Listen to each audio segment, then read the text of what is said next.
Think that I just come in there and look for knockoffs, and that's not the case. I'm actually a sharp, smart fighter. So, well, I'm here. Who wanted to fight me?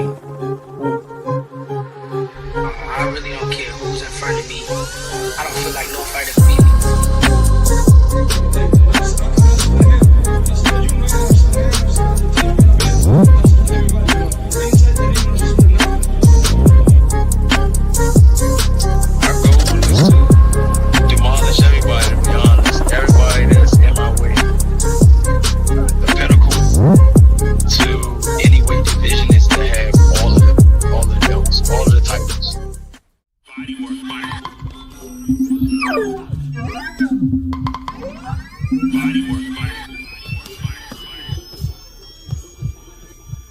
Welcome to Bodywork. Welcome back. It's Michael Rogers. Welcome to Bodywork Boxing. It feels so good to be back. How y'all doing out there, man? I hope all is well. I just wanted to get out here and talk a little bit of boxing, if that's all right with y'all. You know, we coming to a close. I told y'all, you know, the calendar last quarter, shall I say, because of the downtime, how things kind of slow down a little bit, is always a time of reflection. So in typical Bodywork fashion, I've been reflecting, man. Just thinking back, man, you know, because they say those who don't know the past are doomed to repeat it. So I'm looking at some of the things. Sometimes, you know, in order to forecast what's going on in the future, you kind of got to do a little stroll back in the past, man, and see what actually happened. And that's what I've been doing. Salute the Cookie Monster. Bodywork. Mic check, 1 2 1 2, sounding crystal clear. Ooh, I appreciate that, Cookie Monster. But you know, I've been reflecting on some things, man, and just looking back, man, and you know, 140 is my division. But at one point in time, you know, typically the division where my favorite fighters fight at, I try to have a firm grasp on all of those divisions. So at one point in time, we had Tank at 135, we had Jamel at 154, we had Errol at the welterweight, the glamour division. So I had my eyes and ears to the street heavy for all of them divisions because I need to know anything that's up, in, and around. You know what I'm saying? Anything move in any one of them divisions, I gotta be on it because I gotta know what I'm talking about. And I just been listening to some of the conversations here lately, and it kind of made me evaluate what we got going on right now. And I'm like, I've really been looking at it. I'm like, man, Mike, you a positive, optimistic type person, solution oriented. You know what I'm saying? You always look at the glass half full, not half empty. You go by the 80-20 rule, you know, where 80% of the stuff that's going on is good. We just harp on the 20%, no matter what subject we're talking about. But what do we have going on? And I was just doing an honest assessment, and I started going down the line. And I said, okay, well, this guy's, he's moving like this. Okay, cool. You know, all right, got a little something. Then I started looking, I started saying, hold up, man. You know, it's like I started saying, man, you, in long story short, man, you can't turn chicken shit into chicken salad, man. You know what I'm saying? Can we just be honest, man? Can we just put down all the errors and all of that, you know what I'm saying, if you happen to have any, you know what I'm saying? I always say, this is Michael Rogers, welcome to Bodywork. You know, I'm myself, the same dude you're gonna see if you saw me at the auto parts store, same dude you gonna see if you see me down at the grocery store. You know what I'm saying? The same dude that you gonna see if you was out of the park and I happen to be there.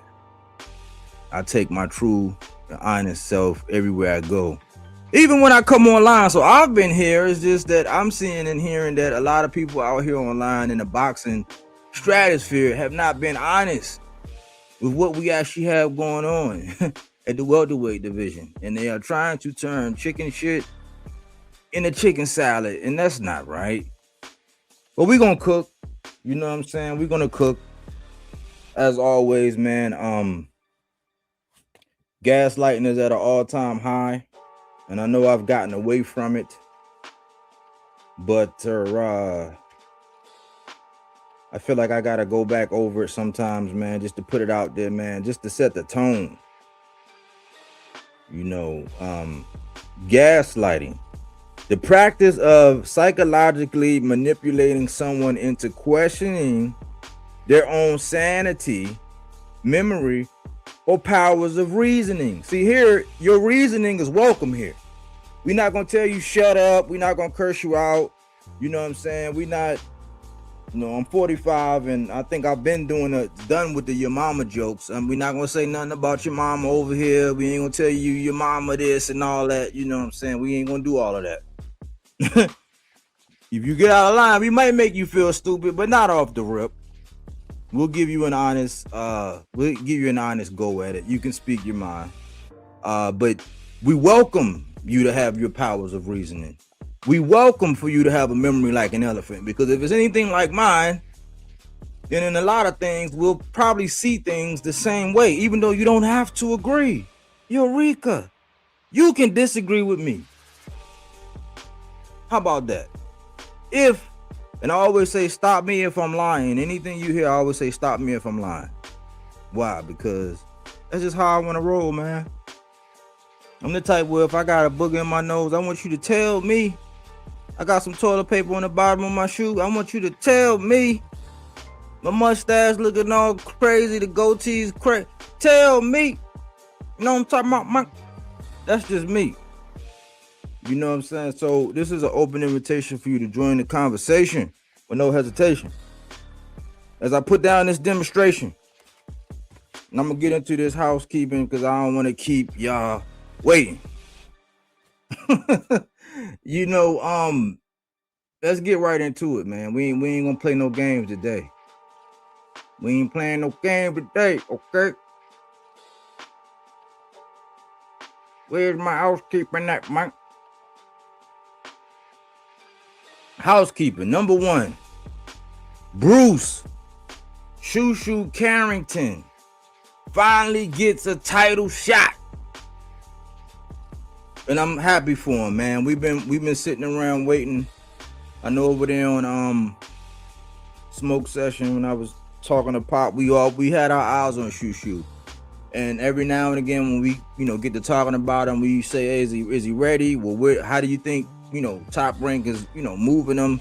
Are they ready? And then I kept looking at the level of competition, and sometimes I was saying, no, that it appears as though they're not ready for him yet. You know what I'm saying? But he's kind of turned the curve here lately. Here lately, it looked like he's turned the curve. CJ Rich, salute. What's going on, man? Salute, man. Welcome. But it seems like here lately, man, he's kind of turned the curve, especially in their eyes. And what happened was when Stephen Fulton moved up to 130 from featherweight, after he lost to O'Shaquie Foster, he vacated the strap. So as much as we would have loved to see, because I talked about it, you know what I'm saying? We got thumbnails and videos about it, because I was always saying, down in that weight class between that and then right up until you get to the 130, I think those are the biggest of the little guys. You know what I'm saying? So I would have loved to have seen it. I was calling for it. I said in some shape, form, or fashion, I thought that Fulton, Shoo, and Ray Ford should all be mixing it up. I think Stephen Fulton felt as though I fought so many champions. I got a name. I got the big fight with Anyway. I'm above all of this. I'm above all of that. He jumps up, and O'Shaquie puts belt to ass. And proved that no, wrong. You know what I'm saying? There's levels to this. There's levels to this. Is levels to this. And Shoo was looking at a guy named Carlos Castro. He's 30-3 with 14 knockouts. You know what I'm saying? So damn near, half. He's almost at the cusp of that half. So he getting 1 out of 2, almost, not quite, but almost 1 out of 2 people. You know what I'm saying? So for every even number, it's gonna be an odd man getting his shit pushed back, pushed in, consoled, stopped. And that is the gentleman that will be opposite of Shoo. And in Brownsville typical fashion, man, I look for him to come in there with the Mike Tyson towel. Especially since it's going to be on January the 31st in the Garden on the undercard of no other than Teofimo Lopez, the Takeover, and Fearless Shakur Stevenson. Man, that's the card. That's a nice little piece there. And the stars would align, man. Being at home, getting your shot, all your peoples ain't got to travel that far. You doing it in the Garden. It's like, man, all you gotta do is show up and show out. I mean, now you got some weeks left, man, but you got to put that pain in training camp. You got to stay sucker free. You got to stay injury free. You know what I'm saying? You got to preserve your legs, hold your batch. If you into that, so you can come in there spry and vibrant. And then you just got to go out there and, when it comes down to Juan Carlos Castro, you got to turn off the lights. You know what I'm saying? Because I'm looking for Shoo to make a statement. For where he's at, you could say Shoo's a little long in the tooth because he's a little older. But for where he's at, I'm just glad that he's actually getting a shot. I'm glad that it, and he's gonna be. I think he's gonna be the kind of guy that's gonna take on the, all comers. Because he's just now feeling. I hope so. I often wish that I could save everyone, but I'm a dreamer. That's something my favorite rapper Scarface said. You know what I'm saying? But I do have a little bit of Scarface in me. I often wish that I could save everyone because I'm a dreamer. And I hope that Shushu is going to remember where he was at weeks, days, months before he actually got his chance, when he was saying, listen, man, I just want my title shot, man. I just want a shot at the title, man. Fight me. He was calling out a little bit of everybody. And nobody was really taking him up on the offer. He was even calling out anyway. I thought that at one point that might have been a little bit premature, but who am I? Not anymore. I think the further Inoue go up, I think the more risky it is. And I think Inoue done figured out right where he needs to be. It's gonna have to take a special someone, some kind of mega fight. Much like a Gary, I seen Mr. Gary Russell say, hey man, if I can go down to 130 and he can come to 130, or if I can go back down to 130, if I can go down to 130 from 135 and he can come up a little bit, we can meet in the middle. I think that would be a banger. But Shushu was calling for that smoke, and when he was calling for it, I was like, ooh, I don't know. But hey man, from what I've been seeing here lately, man, I think Inoue is right at the edge of where he needs to be. You know what I'm saying? I think if he take a punch from a guy like a Shushu with the technique and the ferociousness that he got, especially if he take one from Mr. Gary, I mean, that we could finally see somebody that looks, we seen Inoue have human moments, you know what I'm saying? Then we seen him go savage like what he did to Fulton. But I think back when Shushu was really pushing for it, it didn't happen for a reason. You know what I'm saying? Like now, with him having a title and him starting his reign, should he, get that strap facing Carlos Castro, I think he gonna make us proud. I think he gonna represent. I don't think we're gonna have to be like, man, he moving funny, man.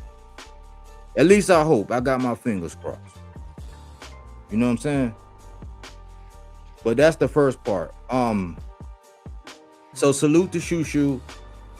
January 31st on the Teofimo and Shakur undercard against Carlos Castro, who's 30-3 with 14 knockouts. It's gonna be a banger. And that's going to be for the vacant WBC. The strap that Stephen Cool Boy Fulton used to have. So heads up on that. Positive vibes, man. Positive vibes. I hope they get across the line. No injuries. And everything goes without a hitch. That's a solid piece to the undercard. You know what I'm saying? As we fill out this puzzle. Number 2. Clarissa Shields gets to move funny with no accountability. I've been finding myself, man, in the boxing world, I've been finding myself use that word a lot as of late, man. It's like I'm seeing that these fighters really have no accountability. Again, who am I? I just do content, man.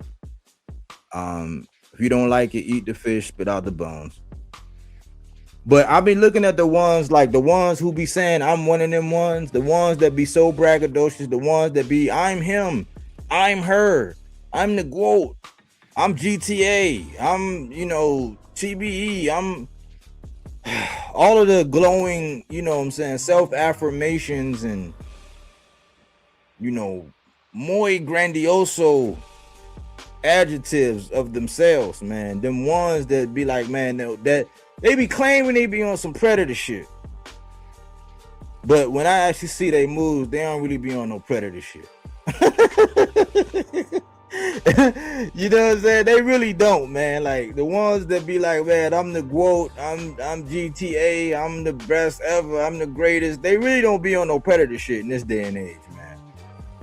It's only a certain few, man, that could claim that they were really on some predator shit. But Clarissa Shields, man, she do a whole lot of yipping and yapping, boy. Golly. The girl can throw some hands. And I do think there is a great portion of me that say, man, yeah, she don't get the attention, she don't get the salutes, she don't get the credit that she deserves. A big part of me says that. The other part of me says it's like because people don't like her. They don't like the attitude. They don't like her persona. They don't like her attitude. They don't like the way she talks. They don't like how, because there is a difference between being confident and being conceited. Believe it or not, there's a big difference. And I think that they look at her like she's being conceited about a lot of things, not just confident about a lot of things. And she brings a lot of the attention to herself. Well, not too long ago when when I was trying to be on some legacy shit and talk about who the next boxers were and who could do this and who could do that and who was up next and all that.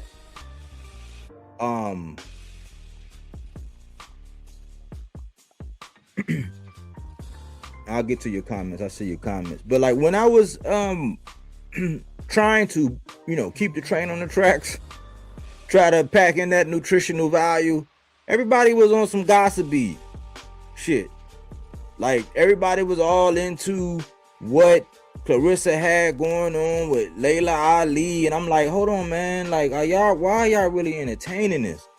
Why are y'all taking up valuable time in the capacity of boxing minds talking about this BS that she got going on with Layla Ali? First of all, Layla Ali been retired for I don't know how long. If you was following the story, you know that it was a conversation we shouldn't have had. Then they had the nerve to try to compare it to some Jake Paul versus Mike Tyson stuff, which was really a eyesore for me. Like, it was really a gut punch for me, man. It reminded me of Mike Tyson. That whole thing was, let's say it was traumatic for me. Seeing one of my favorite fighters, I'm 45. I'm about to be 45 on Saturday. But like seeing one of my favorite fighters growing up and being all involved with this, it reminded me of the Tommy Morrison situation. Like, so I didn't like it. You know what I'm saying? There's a couple other boxers that didn't like it. I didn't like to see Mike like that. But like then we followed that up. That we finally healed from seeing that debacle, that travesty, that eyesore. And then people were truly engaged. I'm talking about all day, every day for like 2, 3, 4 days. Talking about Clarissa Shields and Layla Ali. I'm like, for what? Like, if you the baddest, like if you one of them ones, why are you talking about somebody that's been retired for like double-digit years? And what are we talking about? They was all over it. And I was saying, nah, man, like, nah, that's like a decoy. That's like, that's like some mind fuckery. It's like when you tell somebody, like, get your hand out of my pocket, and they like, I don't got my hand in my pocket. It's like, well, why do I feel your fingertips on my balls? Get your hand out of my pocket. Like, let's stop. Like, that's what we was doing with this conversation. It was irking the shit out of me. I'm like, man, it just shows that where boxing is at. We love the gossip. We love the drama. And I was saying, listen, man, like, women's boxing is totally different than men's boxing. And I had to step away. I used to do some women's boxing. But it was a couple things that happened. I said, you know what? I can't even talk boxing. Because it's like, when it comes down to the women, man, it's like, I got my reasons, put it like that. I know that what happened with me was when I saw how Conor Ben got treated when he popped hot versus how Alyssa Baumgartner got treated when she popped hot, and how it was this whole double standard, I said, oh no, I can't do it. I was reminded of this the other day. It was somebody, it's a co-host on this show, right? And it's a female that's on this show, right? And see, boxing fans will tell another boxing fan, man, shut the fuck up. You don't know what you're talking about.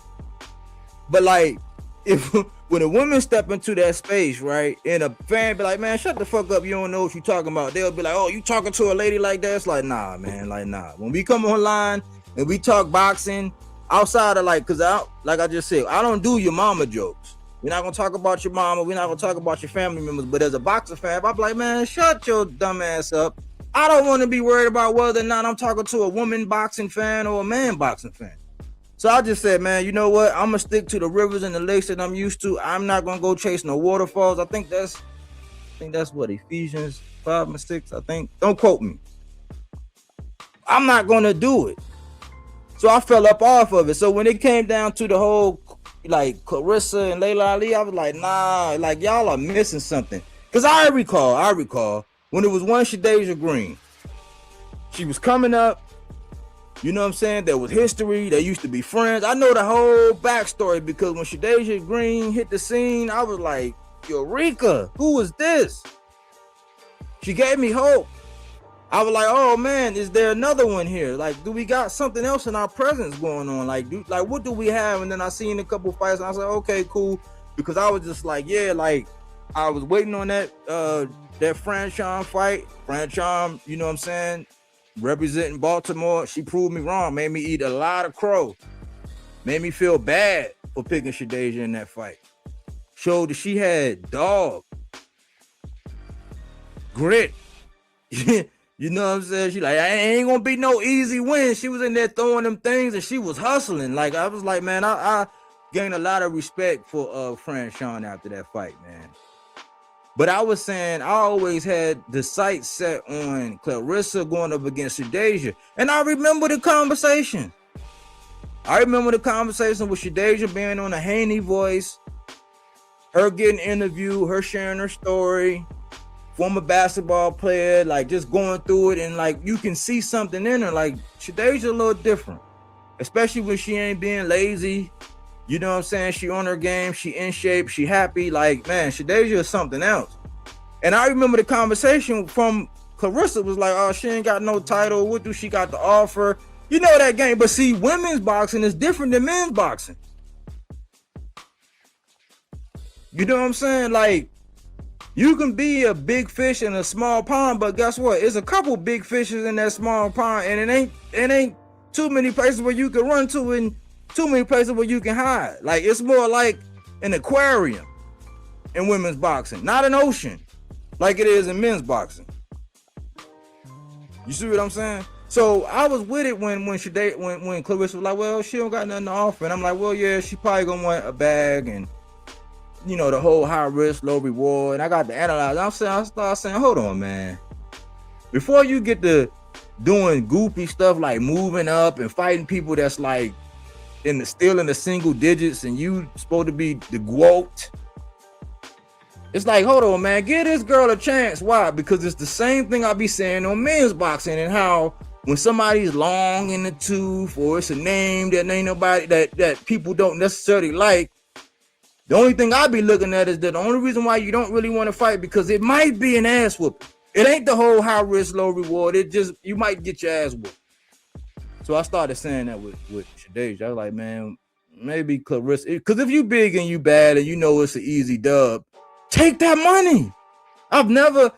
Listen, I'm jealous because in my lifetime, I did a lot of fighting for free. Matter of fact, some fights cost me. You know what I'm saying? I did a lot of fighting for free.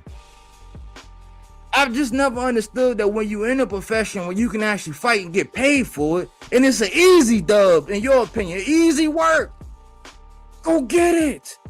And you can dictate what the pay is. All right, what y'all got to offer? All right, you can't do nothing more than that. All right, hold on. Take your time, see what you can get back to me. That's all you can get. You can't throw nothing else on it. All right, give it to me. I'll whoop your ass for that. Come on, let's go. When we fight. That would be my mindset, especially if I know I can do it. So what happens? Shadeja Green, she go ahead and she get a fight, and guess what? She get an IBF and she get a WBO. That's what she get. She get an IBF and a WBO. Off of a chick that was 13, that's 13-1. Savannah Marshall. And when I look at Savannah Marshall, back in 2022, you fought her. So she got a belt off of a woman that you fought.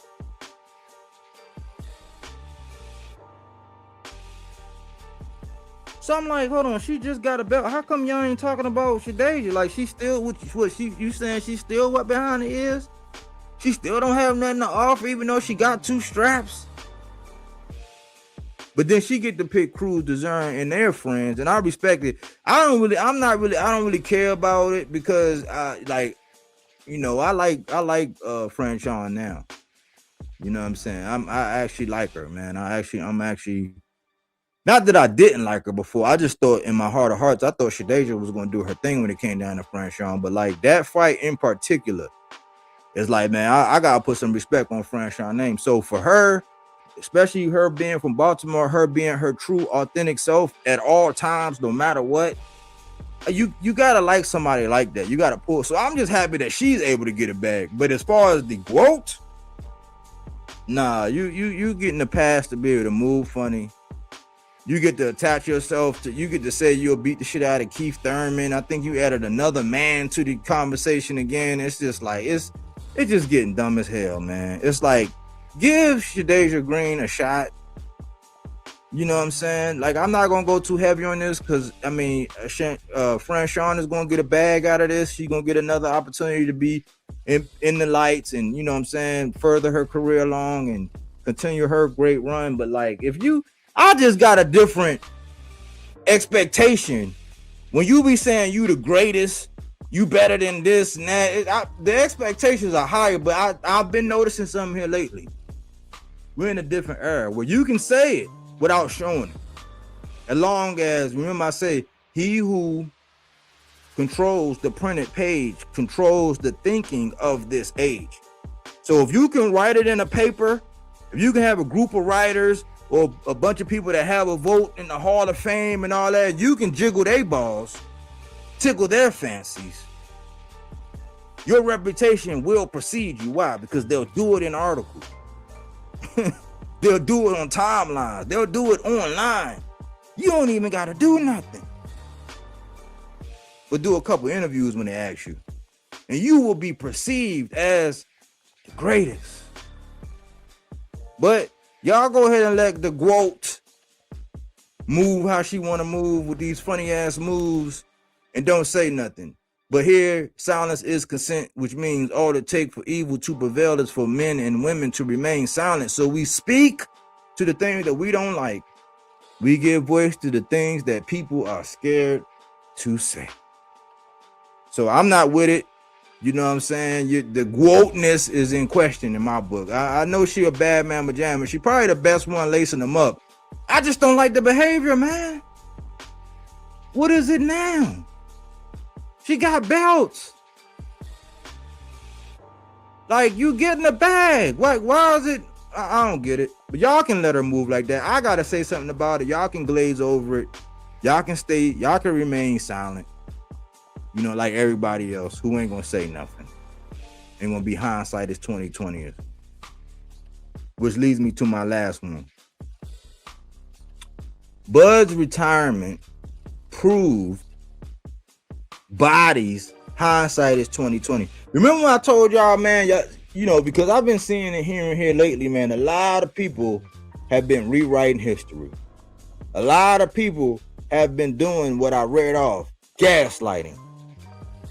And it's real sad because you kind of take the luster off of somebody, you kind of take the shine off of somebody, you know, in something ceremonial in which they should be able to ride off in the sunset. But I told y'all, Bodywork told y'all that all they're going to do is wait and they're going to roast the shit out of somebody in hindsight. I told y'all they was going to do this. I said, yeah, they singing the praises and the glowing praises. Why? Because especially online and with this being a niche market, you know, when you got a trinket, when you got knickknacks, when you got he who controls the printed page. When you got all of them people in your pocket, yes, the powers that be, the culture vultures, they're gonna use you. They're gonna make it seem like you're the best thing since sliced bread. Why? Because they need to sell papers. They need to get viewership. You know what I'm saying? They need to do all of that. They don't necessarily need to be too honest. They don't necessarily need to be too right and exact. They just need to get more views. They need to get attentions. They need impressions. They need clicks. They need views. They need, you know what I'm saying? They need those numbers, those ratings. So they're going to go along with the flow. They're going to sip the Kool-Aid. And I said, man, listen, what we're not going to do, we're not going to rewrite history. And I think that's what we've been hearing here lately, man. And it's sad because the man do deserve his salutes. He's a bad man, Majami, when it comes to that ring. But they're doing exactly what I said. I said they're gonna wait. They're gonna wait because it's the same thing that it's the same thing in reverse that I said they're gonna do about Tank, but in reverse. So that right now, the virtual signaling, like for you to be like the, you know, like how the Care Bears do the Care Bear stare. You know what I'm saying? When they pop open and the marshmallow come out the chest and it's a star or a rainbow or some shit. When you want a virtue signaling that you part of the, you know, Tank hating club, you get out there and you say whatever your funky ass lips want to say about Tank, and people be like, oh yeah, they right, man. Oh man, they be cooking. So they do that now, but when he hang them up, they're gonna be on his nuts. They doing the same thing in reverse. Cause now they starting to tell the truth on Bud. And then a lot of the things that Bud was saying, like remember not too long ago when Bud was out here and he basically said that I gotta illustrate. Y'all know how boxing talk can be. Y'all know how this boxing talk can be, right? Y'all remember, because I was on it. I had been on it.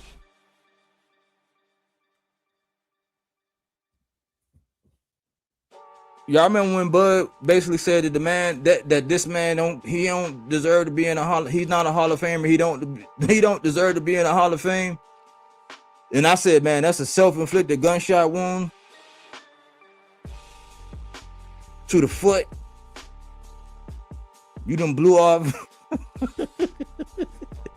You done blew off your big toe with that one. Why? Because that was the guy that catapulted you after all this time, gave you the recognition. Everybody knew you was a bad motherfucker. But when you came out and you said that this man don't deserve to be in a Hall of Fame and he ain't no Hall of Famer, and people would start looking around, they were saying, well, goddamn then, well, and because remember, this was prior to the ass whooping you put on Canelo. This was prior to that. Well, people were saying, well, goddamn, well, okay, well, I mean, we know you didn't got the Undisputeds, but you beat a bad man, and that didn't make no sense. So as late as today, man, people were sitting up here gaslighting people and asking them because Oscar De La Hoya came out and said that he pretty much done fought two good people. Now Bud discounted one of them and said he ain't in no Hall of Fame. And so he went on to beat Canelo Alvarez, and Canelo Alvarez, he had already got beat by Floyd. He got beat by Bivol. He got beat by Laura, but it's not on paper on that one. A lot of people say the first Triple G fight, Triple G won, but we ain't gonna do the ifs, ands, and possibles. Especially, we gonna treat it like spades, right? We ain't gonna do no possibles. At least when you sitting down across from me, I don't do possibles. You know what I'm saying? So we're gonna say that Canelo lost to Floyd, and he lost to Bivol, and then he went on to lose to Bud. But two people had already beat him. You discounted Errol. But then y'all want to sit around and argue with something that Oscar De La Hoya said. A man who ran to like all of the smoke, pretty much. They called him the Golden Boy. So not only did he do the Olympic thing like Shakur in this day and time, but in his heyday, he was fighting everybody. They robbed Purnell. But if you look at some of the names that Oscar De La Hoya did the dance with, you prone to lose some when you fighting the caliber of fighters. Now, people will misconstrue all the things that he did with the fishnets and the spatulas and all that. I don't get into all of that. That's not my lane. I keep it straight boxing. But the sad thing is,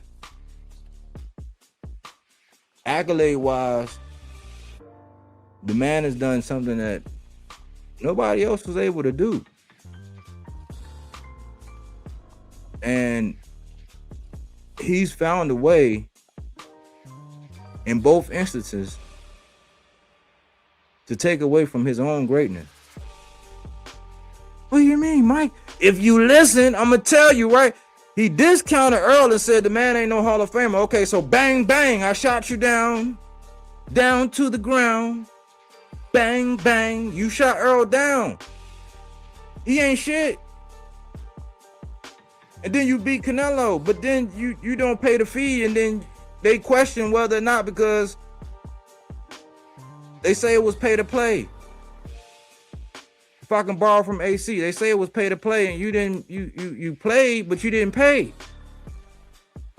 Then you go out like that, and it's some other things that could be brought up, but we ain't gonna bring that up. I said I'm not gonna bring that up. Then you go out, and it's bittersweet because it's like, man, it's more fight in you left. It is more fight. It's more fight in you left, especially since you really didn't take no punishment on Canelo. It's more. But I always looked at it like, man, it was real easy to discount and try to shit on old Errol Spence.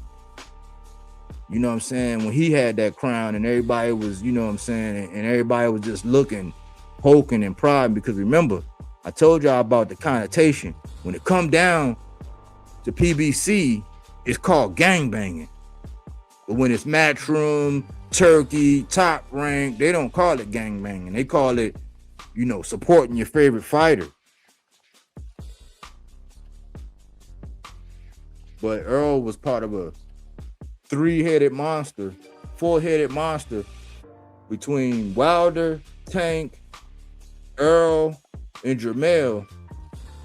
He was one of them guys that was waving a flag and holding it down, and it was easy to just shit on him and knock him and do all that. But he was a people's champ. The people loved him. People showed up for Earl. Not just black folks, but Hispanics, people from Texas, people from all over. They love Errol Spence. And I was saying, damn, like when he beat Earl, and then it was almost like they shitted on the man and said he wasn't nothing. I was like, damn. You the only one that was able to do that to Earl. But Earl ain't shit.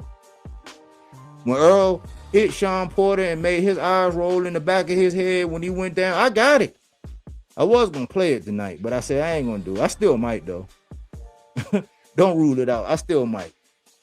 I might play the little boxes to watch for Earl. But I was like, damn, if I could write a script and have a caption, it would be Earl whispering over at Bud like, that crown is heavy, huh?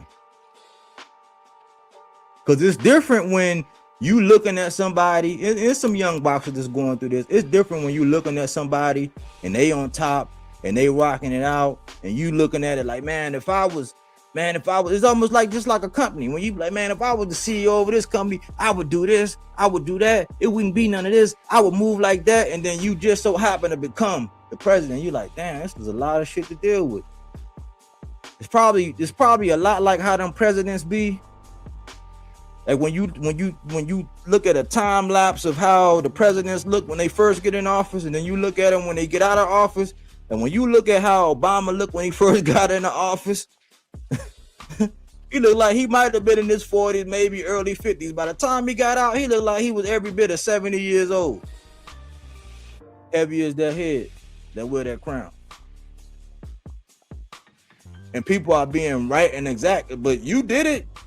You and your camp, like who y'all always like discrediting people, shitting on people, downplaying everybody move. And so now in hindsight, people telling the truth And people are running around trying to shush people and use the Devin Haney thing where they be like, oh, he just gets so much hate. It's like, man, it's not unwarranted. It's not hate when you're telling the truth, like Oscar says.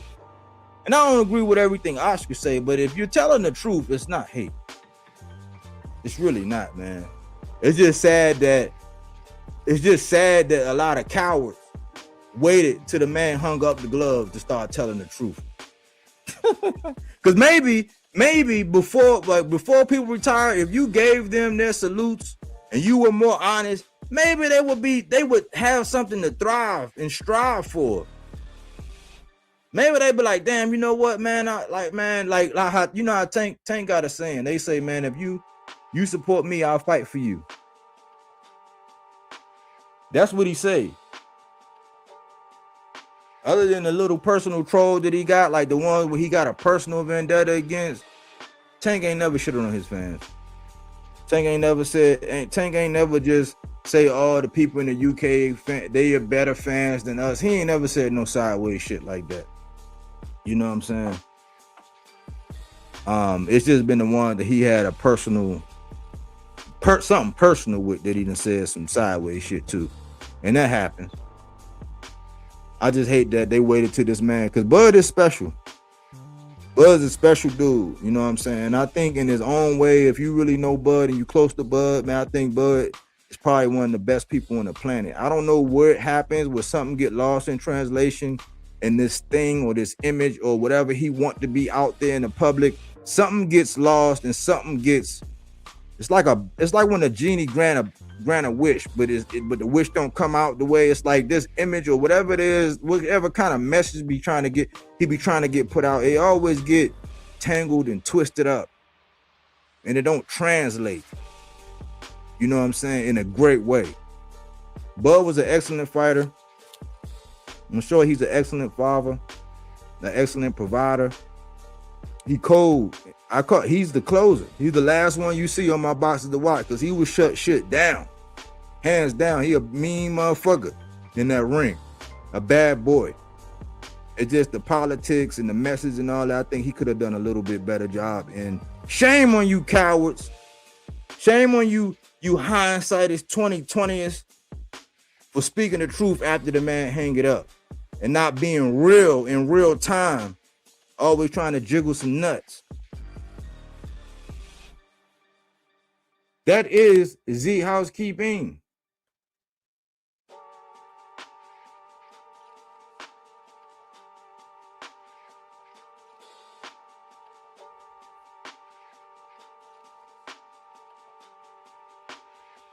That's the housekeeping, y'all. Let's get into the nitty gritty, man. Let's talk about this, man. I've been looking at everything, man, and 147, the welterweight division is whack. The welterweight division is whack. The 147-pound division is whack. Listen,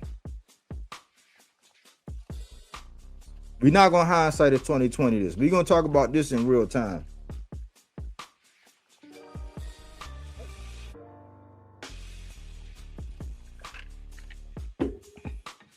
If you're enjoying the show,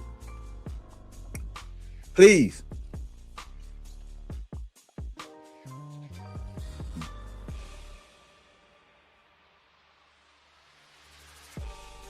if you are enjoying the show, man, hit my like button. Feel free to super chat. Feel free to comment. Feel free to share. Feel free to hype the video. And you know how people be saying, you ain't gonna hear this nowhere else. Yeah, you're gonna hear this somewhere else. And they're gonna get super chatted. They're gonna get super chatted. They're gonna get donated to. They're gonna act like it's there. You know what I'm saying? But you heard it here first. So yeah, you're gonna hear this elsewhere, but make sure you hit this channel. You support this channel first, because they say most people are born originals and they die copies. Y'all be out here giving the copies all of the bread. You know what I'm saying? And for me, I know it's just a couple. It's like $1 or $2. It's like a couple dollars or whatever. I know it ain't much, But for me, it's more like the principle. You know how many times I wake up and I see somebody saying all the shit that was said the night before? You know how many times I stopped this show and then 10 minutes later somebody else started a show saying the same shit that was over here, yet they get super chats, yet they get cash apps, and y'all don't do it here?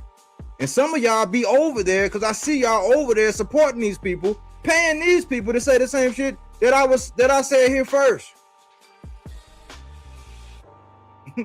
You know what I'm saying? So it ain't really the dollars, because trust me, it ain't really the bread. It's the principle. So at least hit the like button. At least comment. At least subscribe. At least share. At least hype. There's many different ways to support. It ain't gotta be with the coin. But I do be seeing y'all. Y'all be up there. Don't nobody say that near another like you say that near another, and that near another was said here first. You know what I'm saying? Like, I'm just gonna keep it all the way funky with you. The welterweight division has been whacked. The welterweight division has been shitty ever since Errol Spence went man down. Can we be honest? Can we have an honest conversation? When the last time y'all felt invigorated about the welterweight division? We got a little flash in the pan here recently before somebody moved up. We thought we was headed somewhere. We had a little, like when this was brewing, let's be honest. When this was brewing, we thought we had something. And I think that fight would have been more exciting than the fight we just got. I think that would have been a little bit more exciting. You know what I'm saying? Even though it wasn't the result that I wanted. And I'm starting to see now, like, it wasn't just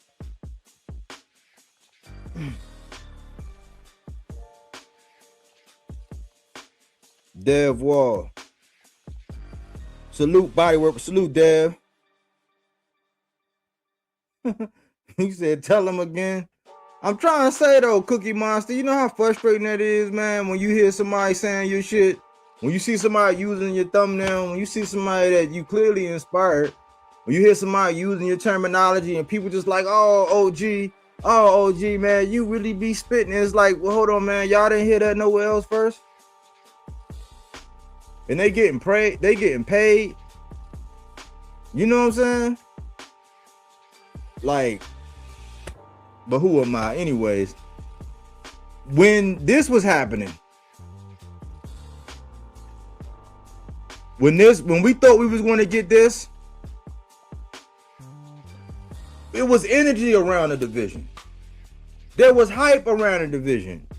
But when you look at the landscape, you like, man, look at this division. What are they doing? How are they moving?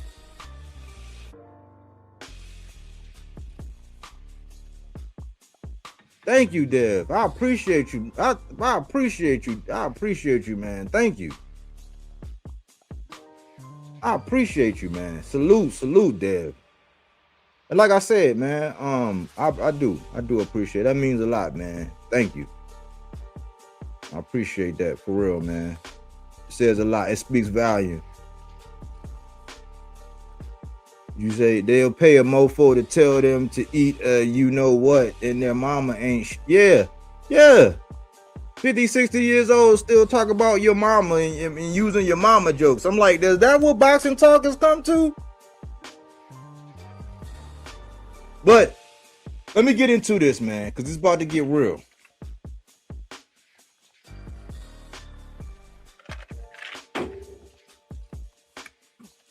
The last time we heard something was, or last time I felt something, was when Errol Spence was running shit, man. You can say, oh, Mike, you biased. And no, the last time I felt something for the glamour division, because you know what they say about the welterweight. The welterweight division is right here. It's the crossroads. The welterweight division is like right in the middle. It's like, it's the absolute biggest of the smallest men and the absolute smallest of the big men. It's like the perfect medium. It's like where power and speed and size and all that is like right damn near in the middle. There's a lot of people that's like in that size is like the average human being is around that size. Now I'm not talking about with the obese culture we got now where everybody could share a couple, could stand to lose a few. talking about in shape. It's like the perfect medium. It's supposed to be the glamour division. You know, it's the division that we know Floyd for. You know what I'm saying? Like it was it's the perfect division. You know what I'm saying? Not too small, not too big. Great power along with speed. A combination of both. The dimensions are right. Some people are a little tall. You know what I'm saying? Some people are a little long. Some people are a little skinny. Some people are a little short, a little stocky. But it's the perfect division. And the last time we really, I can speak for myself. Last time I felt some shit was when Errol Spence was running some shit. Why? Because Errol Spence, you got to think about it. They got a whole mantra behind this man. The man said, I don't do tune-ups. And like, even to his detriment, even when somebody like me is like, Errol, just pick somebody. Listen, I did a whole video when Bud left and he went over and he, you know what I'm saying, played in the sandbox with Avanesian on Black Prime and all that. I was like, man, I came on and did a video. I was pleading to Earl. I said, man, Earl, I even did a video. I called it Get Out. I should pull up that thumbnail. I called it Get Out. And I said, move on. I said, man, Earl, at this point, just pick somebody, man. Stop waiting. But he was so determined. He was so stubborn. He wanted undisputed so bad. He waited and waited and waited and waited some more. To his detriment, he did that. And that's the last time I felt something in the welterweight division. Why? Because he also came over with the mantra. You know how people be saying keep that same energy? Guess who we got that from? Errol Spence. Errol Spence be like, keep that same energy. Keep that same energy. I know it's only one thing I changed my mind with when it came down to Earl. At first, I was robbed when he was like, man, you know what? Fuck one time. Fuck Keith Thurman this. Because the way Keith Thurman acted once he got his strap, I was just like, man, I'm with Earl on that. Like, yeah, you want to act funky? I'm going to act funky back. Okay. But then as time went by, I said, y'all might kind of need each other. I started saying, I might kind of want to see that. Like, y'all both could use each other. This could be a trilogy. Like, this could be the revivals of both of y'all careers. And look, right now, like if they came out and they announced that Errol Spence and Keith Thurman was going to fight at 154, and they're going to do it 3 times. Sign me up. Why? Because they both had inactivity. You know, Earl would be in the weight division that's more comfortable. I thought it was kind of wild when Floyd was saying he should go to 160. I was like, 160? I just couldn't see Earl at 160. But I'm like, well, yeah, Earl, he came in at 154, he fought like one fight there and then dropped down to 47 and fought the rest of the time there. And then he stayed there a little bit too long. And he would let himself balloon up. You know what I'm saying? In between weights. But that's the last time I felt something in the division, man, was when Errol Spence was running it. Cookie Monster, I appreciate you.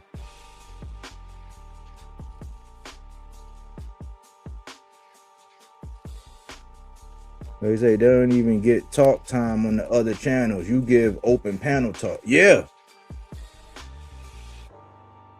Facts. I appreciate you, Cookie Monster. I appreciate that. Come on, man. What was Jose Ramirez, man? Like, we gotta knock it off, man. We not gonna be delusional up in here, man. That was what was Jose Ramirez, man? That was a tune-up if I've ever seen one. And the man just got dusted off by Arnold Barbosa. Got his ass waxed by Arnold Barbosa. If you like technical boxing, he like Arnold Barbosa pretty much put on a clinic. And we seen what T.O. did to Arnold Barbosa right after that. So no. Facts. I miss EJ days. Yeah, man. I do, man. EJ, man. Listen, it was a time. Look. That's how I felt. I was waiting on that call. I was waiting. I was saying, man, look, man, when he got in that ring with Fundora, I was kind of nervous about the fight coming, like, you know, off the rip, because Fundora is an awkward, you know, an awkward guy. But it was just the fact that my fighter was coming back.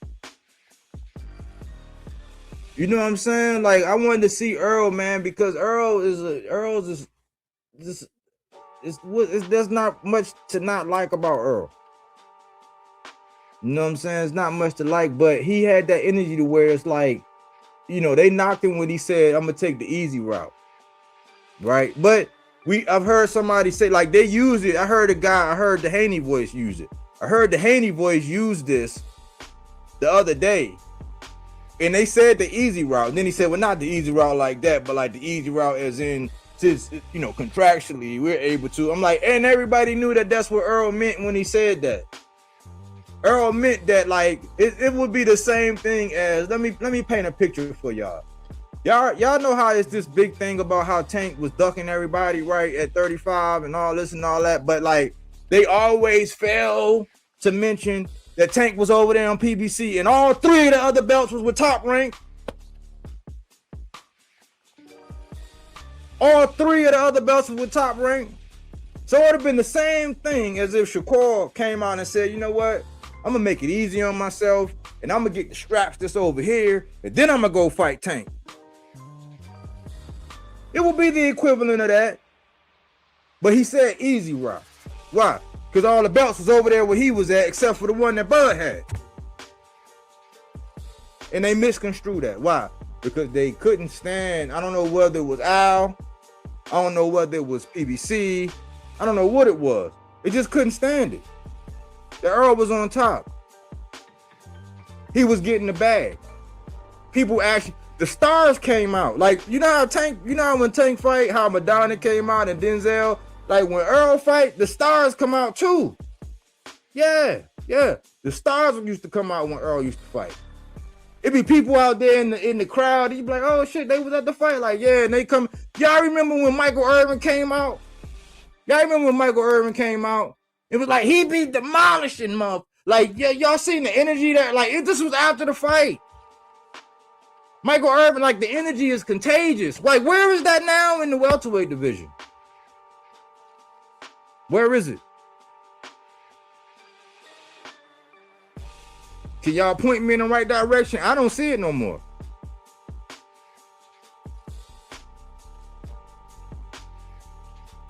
Hit the like button, hit the subscribe button, hit the cash button, and let a reel in. Too many pansies getting pushed, but not the real ones. Let's go. I feel you. Unfortunate Thurman had those injuries when EJ was running through guys. Imagine if he unified with Brook and Thurman, we really would have seen who the duck was. Yeah.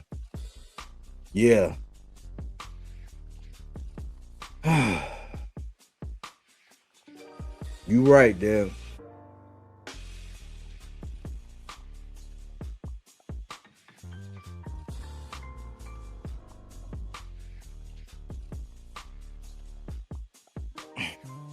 You know who messed up?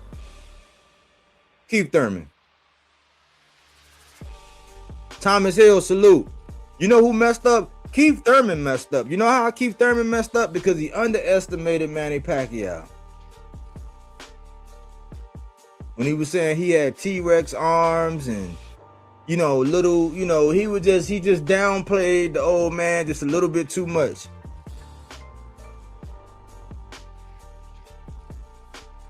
Salute, Thomas. He just downplayed the man a little bit too much. Came out there, got hit to the body, got dropped. And then he fought a valiant effort. He fought himself back into that fight. But they rendered the score what they rendered the score. And I think it was a lesson. It was a grave lesson that Keith Thurman, because when you look at it, up until that point with Keith getting that belt up off of him and then they getting on to Manny, that was a miscalculation on Keith Thurman's part, man. Keith Thurman should have took in Manny more serious, and if he would have retained that belt, we don't know what would have happened with the welterweight division. Because either Earl would have been like, fuck that, like I said, I ain't fighting you before, or the PBC would have made them fight. You know, so Earl would have either Earl would have got to a point and he'd have been like, you know what, I'm good right here where I'm at. Or he would have moved up. But that's the shoulda, coulda, woulda. But I kind of blame Keith a little bit for that because he didn't take Manny Pacquiao serious.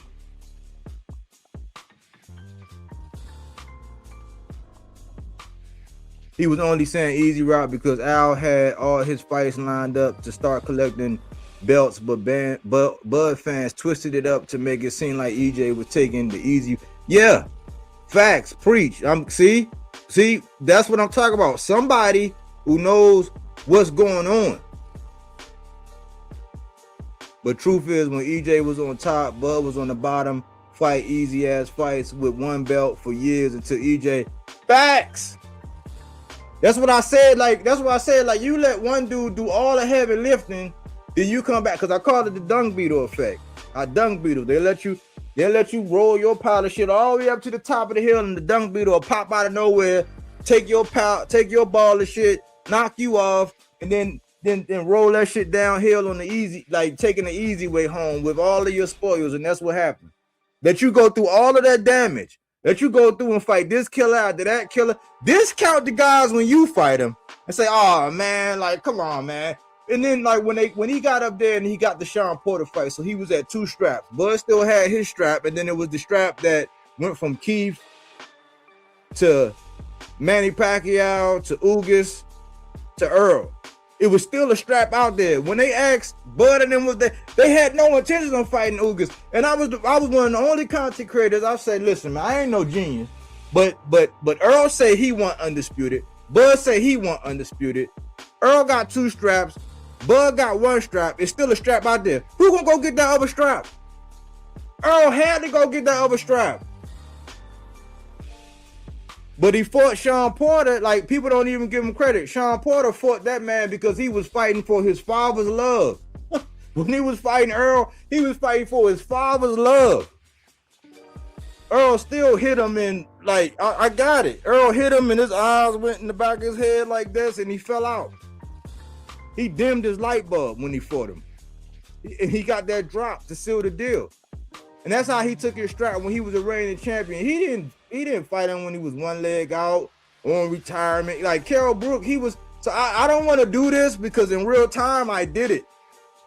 But it'll seem like I'm running down somebody's resume.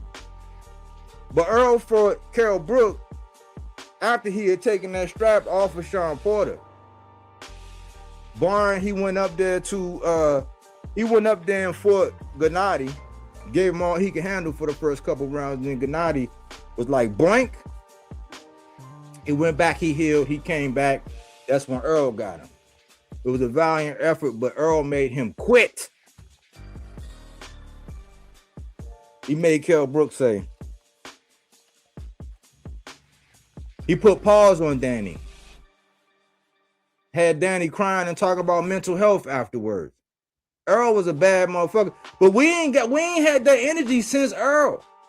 And so, okay, so all right, so let's move along.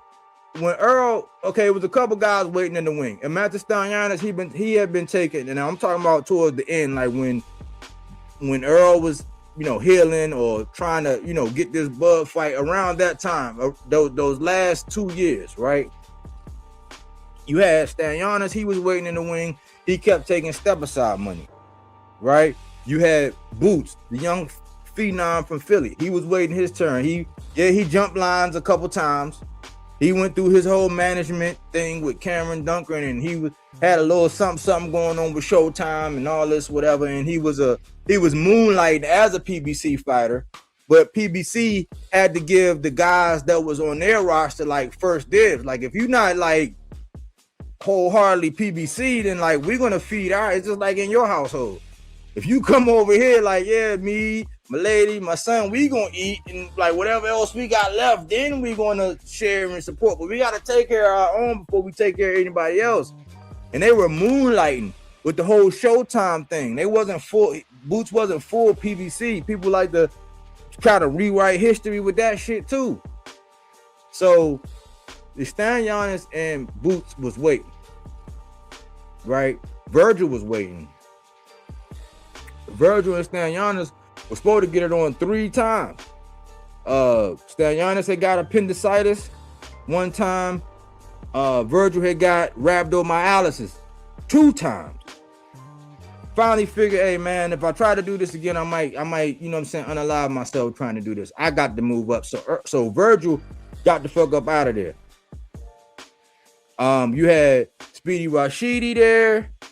You had Blair Cobbs there. You had Alexis Rocher, who Alexis Rocher is still there. Blair the Fair, I believe, is still there. He just been inactive. He went over there. He went the Don King route. I think he got a European promoter now. Supposed to be seeing them get back on again, but I don't know what's going on. But there was a couple other guys that was there. You had Jamal James for a period of time. He wound up getting beat by that dude, that Stan Giannis beat for his eliminator. So Bud come in, he do what he do to Earl. Earl's man down. He takes some times out. He's out of sight, out of mind. It was supposed to be a rematch. They was gonna go to 54. Bud said, nope, you doing it at 47. Earl say, up my eye, something's going on. We don't get it on. So slowly but surely, them straps start popping off. Boots get one. Stan Giannis get one. Mario Barrios wound up getting one. And who was the other guy?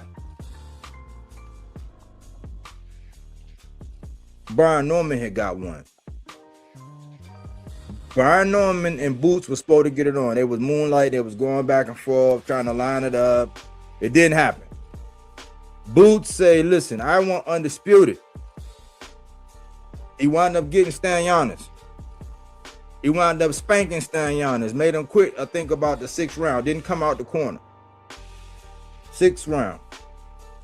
That was the fight me and my lady went to up there in Atlantic City. So we thinking, okay, cool. He's on his way. He's halfway there. And then they threw in the ring belt. They threw the ring belt because they determined that Boots was number 1 and Stan Giannis was number 2. So they threw in the ring belt for that. So we were like, damn, you like halfway there. Only other belt is the one that Stan Giannis got, and then Brian Norman got one. And then Boots move up. Who gets the belt? Rolly. Rolly get a belt. He inherit this is what, a 3rd generation mandatory in Giasov. Once again. So we're back at square one and we're looking at the landscape. Devin, when Ryan loses to Rolly, that knocks everything off Asman. Now Devin need a new dance partner. Devin's looking around. They trying to figure out. They come up with this list. Bunch of people on it. And ultimately, Sheik goes to Brian Norman and say, hey, you want to fight Devin? They say, yeah. Devin and them say, yeah. Devin goes in there and do what I didn't see. I didn't see it. I ate crow. And I'm starting to realize that a lot of the reasons why I didn't want Devin to win, it wasn't necessarily because I didn't like Devin. It was more because I liked the energy that Brian Norman had. See, if you look at it the way a lot of these boxers are moving here today, like what Brian Norman did was a noble thing. Yeah, he got the strap, he defended it, right? He went over there to Japan, he defended it. And then he took on a guy like Devin, a seasoned guy, You can consider him a veteran now. But a lot of guys, in the way they're moving, you can tell by how they start talking when they're doing the matchup. A lot of guys wouldn't afford another guy that opportunity, but Brian Norman did. And that's why I was labeling him as a people's champ. That's why I hope he get back in the lab, fix what he need to fix, get back on this horse, get his get back, try to get his get back, or get in another line. The same way Gary Antoine had to get in another line when he lost to Alberto Puello. The same way Subriel Matias had to get back in line when he lost to Liam Paro, and they both wound up getting a strap. They wound up getting another strap. So Gary Antoine wound up getting El Rayu, getting the WBA strap off of him. Subriel Matias, who had the IBF, he wound up going to get a WBC off of Alberto Puello. So they got straps again. Brian Norman can do the same thing, but will he be afforded the opportunity? I'm not sure. There's no talks. And I recall that Richardson Hitchens was saying, and I didn't understand this before it happened, but I understand it now because I say Richardson Hitchens and Devin Haney are two different sides of the same coin. I think Richardson Hitchens is a little bit more coordinated. I think Devin does a little bit more body work. You know what I'm saying? And the only difference is opportunity. Richardson Hitchens hadn't had the same opportunity. Both pure skill boxers, not known for much power, but technical boxers nevertheless. The way Richardson Hitchens was talking about Brian Norman, I said, hold on, why is he talking like that? The way Devin was talking, I'm like, why are they talking like that? Because they knew something. I think Devin had sparred him a long time ago, or they had worked a long time ago. They tried to do it more recent, and then Norman was like, nah, they didn't want to do it. But I didn't know that Hitchens and them had sparred, so they knew something. They knew that there was a skill gap on the technical side that they can exploit. And so Richardson Hitchens was looking to get the winner. Now I'm damn sure that if Brian Norman would have sparked Devin or won, I'm pretty sure the media and everybody and their mother would have been pushing Richardson Hitchens to go up there and get Brian Norman. But when Devin won, it's been silent. And I was listening to the landscape because I recall when Rolly Romero actually beat Ryan Garcia, the Haney celebrated like they had actually won, or like their cousin had actually won. And I'm like, why are y'all celebrating? Because Rolly beat Ryan. You and Rolly not cool. Y'all not homies. Y'all not cousins. Y'all not friends. Y'all not family.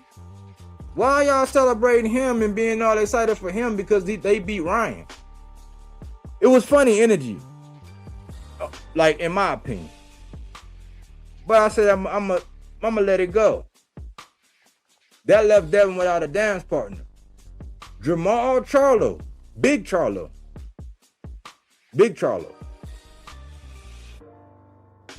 The one that fight up there at 168. He pulled Rolly to the side and was like, hey man, if you want to do something, man, with the next move in your career, if I was you, I would fight Devin Haney. The one dude in the LDBC, the weirdo, who live in the basement, he came out shitting all on Jamal Charlo. Bill Haney, he came out shitting all on Jamal Charlo. I'm like, why y'all shitting on Jamal Charlo for him trying to get Rolly, who at the time, that was an interim strap. He didn't get the full strap until Boots moved up. But an interim strap telling him to go fight Devin. I'm like, that's work. And if we all mixing it up, then that will be work that Devin should want. Right? At the time, no, according to them. Only for them to come around here recently and say, hey, yeah, we want Rolly. Rolly like, nah. Rolly like, nah, give Ryan back. Now, I don't like the energy from Rolly either. I don't. But Rolly like, nah, give Ryan his rematch. But then, this is why I say this shit is trash.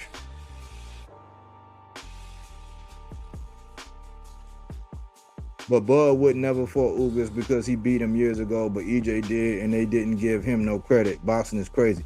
Yeah. He didn't, because they said that he was tough. When they did that interview with Bomac said that Ugas was tough. I'm like, okay, so who was gonna go get the strap? So why y'all knocking Errol? So if Errol wanted undisputed, that's why I don't understand the OnlyFans. I don't understand the Bud OnlyFans. Never did. Other than the fact that they just was hating. Just straight hating. But somebody had to go get that other strap in order for somebody to become undisputed. So Earl go out and get 3 straps. Bud beat him, and then he said, man, that dude ain't worth no Hall of Fame. And then later today, they arguing whether or not did he only have 2 people in his resume. And they try to throw Sean Porter in there, but they never gave Earl no credit for Sean Porter because they try to say that Sean Porter beat Earl. Duck. That's right. That's a duck. That is a duck on Rolly's part. So we fast forward. I'm like, so was it the timing? So when Jamal Charlo said that he was a drunk, he don't know what he talking about, he's hating, he always has something against Devin. Only for a couple months later, y'all come around and y'all say y'all want Rolly. Moving the goalpost, having a change of heart. And when we heard about this whole Suleiman stuff and, you know, the questionable undisputed and all that for not paying the fee and all that, there was the conversation about whether belts matter. That was triggered again. People start talking about this again. People start saying, well, do belts matter? Because we know technically this is what happened and this is who won and this is this. I'm like, well, it depends. So I used to always have this argument about how all undisputeds are not equal. You have one guy who got emailed a strap, went in and beat one guy, and he gets all of the belts. One fight, all of the belts. He has to defend it, so he get credit for fighting this one guy, get all of the belts, then get credit for defending it. That same guy, all of the belts, and boom, he get a 2-for-1. One fight, all 4 belts, fight the same guy to get a defense under that undisputed. Versus a guy like Jermell Charlo, who had to fight one by one to get all of his straps. They're not created equal. They're not created equal. But he had to fight 2 times to get undisputed. So they move up, he fought Jeff Horn, he waits, he do title defenses all the way up until Earl get the other 2 straps, and then he fights. So Earl, he fights, he waits his turn, he climbed the line, he climbed the ranking. Kell Brook finally get him a shot. He take the IBF off of Kell Brook, he take the WBO off of Sean, he takes the WBC off of Sean Porter, he takes the WBA that Keith Thurman had, that went to Manny Pacquiao, that went to Ugas, off of Ugas. So that's 3 straps that he had to get, and then the fight with Bud, that's 4 fights. That's 4 against 2. So that undisputed, once again, wouldn't have been created equal. The story that Earl would have had he won would have been 4 fights for undisputed versus the 2 fights that Bud had to fight to claim undisputed. Then jumps up, gets 1 belt at 154, and then jumps all the way up, 1 fight, get all of the straps from Canelo. All undisputeds are not created equal. So now, fast forward to this conversation that we're having right now. If you look at it, the reason why I say it's whack, because all of a sudden, Devin got all this energy to face Lewis Crocker. And I'm like, so now belts matter? Because so now belts matter once again. J-Mon. So Thank you. I appreciate that, J-Mo. So now belts matter all of a sudden once again. Now belts matter. So just last week, belts don't matter, and we know who the man is. And everybody wanted to abolish and obliterate all of the sanctioning bodies.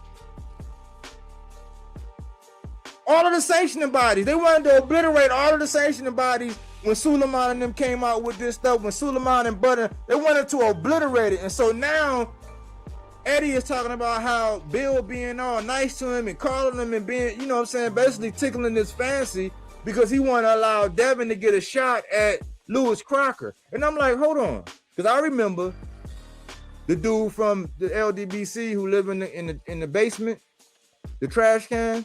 I remember he was saying that if they didn't get the Brian Norman fight, they was going to fight Lewis Crocker. I don't believe it. I don't believe it. You know why? Because that's the IBF. The same reason why when he was at 35, he didn't have no intentions on going to go see Richard Coleman for the IBF. Why? Because it's a 10-pound rehydration. He was never going to be the first one in that line. So now it makes sense now that he got a belt to go get Lewis Crocker. Why? Because on a unification, the 10-pound rehydration goes on vacation. You don't have to have it. So now it can just be even Steven because it's unification. So now it makes sense that he's going for Lewis Crocker. But why is he going for Lewis Crocker? They couldn't make Rolly an offer that he couldn't refuse? Is it not the money's not there? Are they trying to do their A-side shenanigans again? No, because it's like nobody knows Lewis Crocker. And it looks like, in my opinion, this, I don't know if y'all can read. I don't know if this picture has what we call readability. You see the tags around these guys. All these guys are at an auction. That's what they're doing. You got Ryan over there flirting with Mario Barrios. Mario Barrios got his head looking off in the distance. Rolly is just sitting there looking like he don't know what the fuck is going on. Bill is trying to get Lewis Crocker to shake his hand, and Devin is smiling and getting giddy like a little schoolgirl, licking his chops for Lewis Crocker. And then you got Conor Benn in the way back. Conor Benn. Man, 147 is whack. Think about it, y'all. Y'all let Conor Benn, and so precedence has been set. I don't know if some of y'all are new, but precedence has been set. Why? Because I just heard Shakur say he want to do the same thing that Conor Benn did. He want to jump up 2 weight classes and put a weight restriction on somebody, and then get all the glory for it. But Conor Benn, who campaigns at 147, and the elephant in the room is not only him, not only Conor Benn, but also Alicia Baumgartner. Since they pop hot, they ain't been looking the same. But you ain't heard that from me. Neither one of them been looking the same.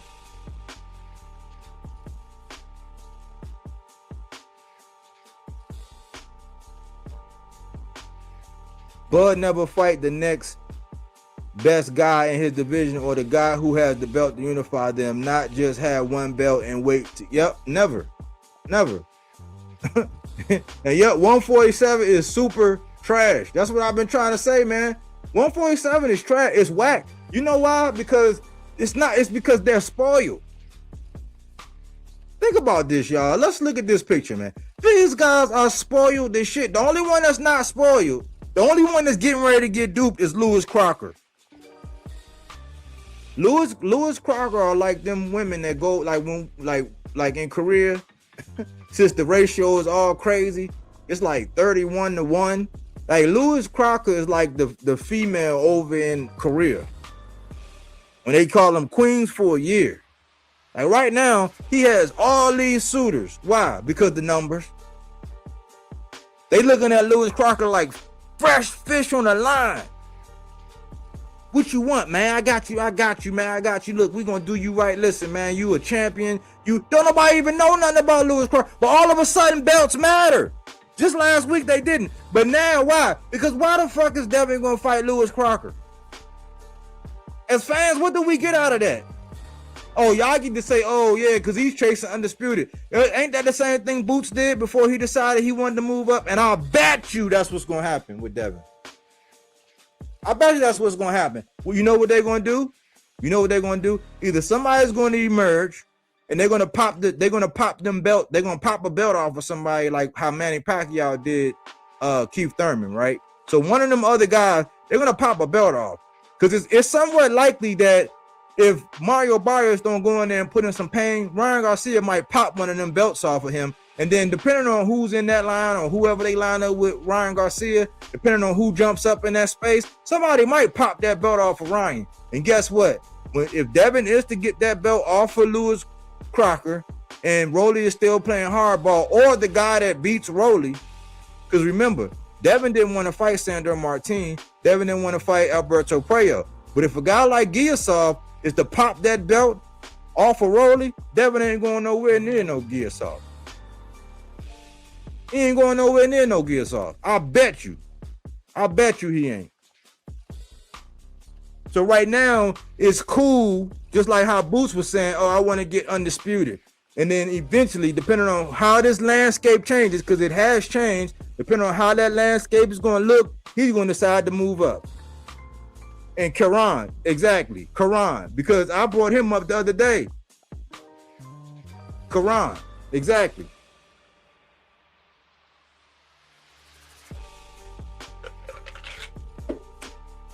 Listen, man. Karan. If Karan Chukasian is to get one of them belts, Devin is not going to fight Karen. Karan Chukasian or Chukajan, whatever you want to call it. He is not going to fight him. If a Tiger Johnson or a Rohan Polanco is to get one of them other straps, he is not going to fight them either.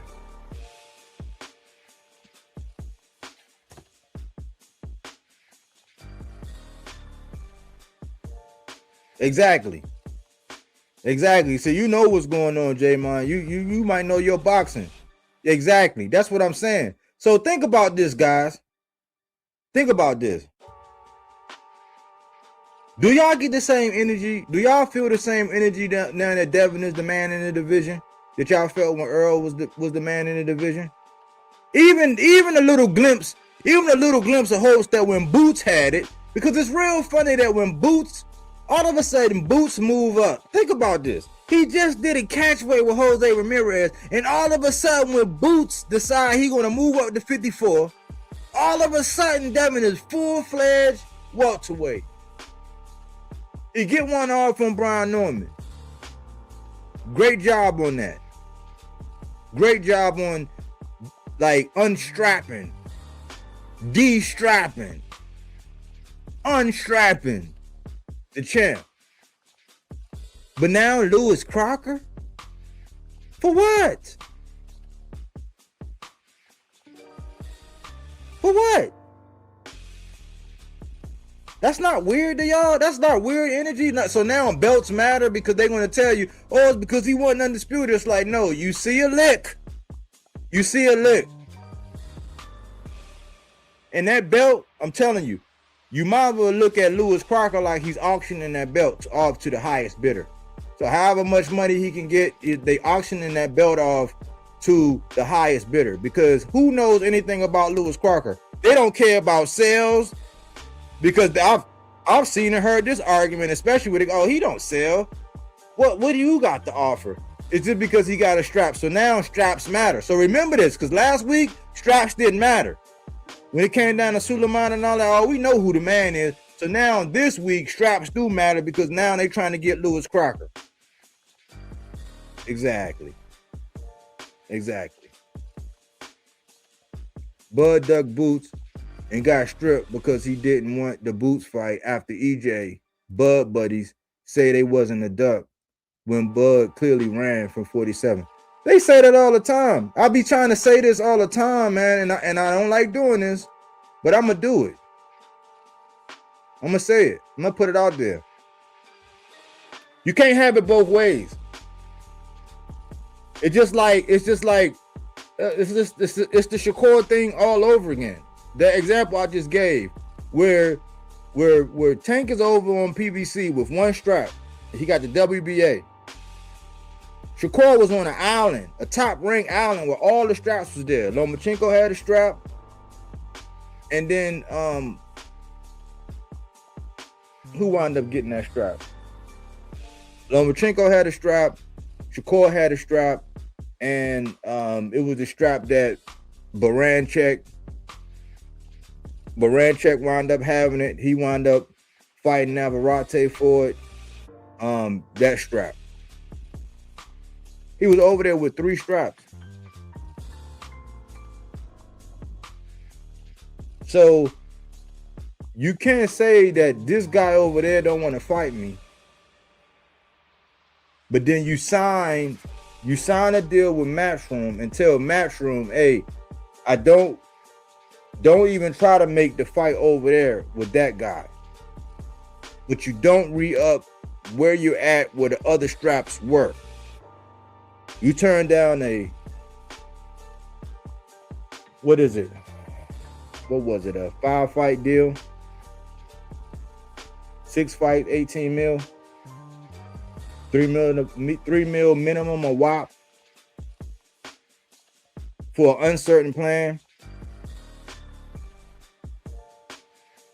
Well, at the time, when they were saying, oh, Errol don't want to fight me and this and that, he re-upped with Top Rank. Can't have it both ways. So how you claim a side of the street, you replayed your allegiance to this side of the street. Your promoter is saying that you was a sucker for the right hand. This was early on. He said you was a sucker for the right hand. And then he was saying that he's like, well, he don't want to. He said, I got fighters for him to fight, but he don't want to fight him. And they put it all on Earl. And they said they wouldn't let him play in any reindeer games. Can't have it both ways. So for a while, they had it both ways.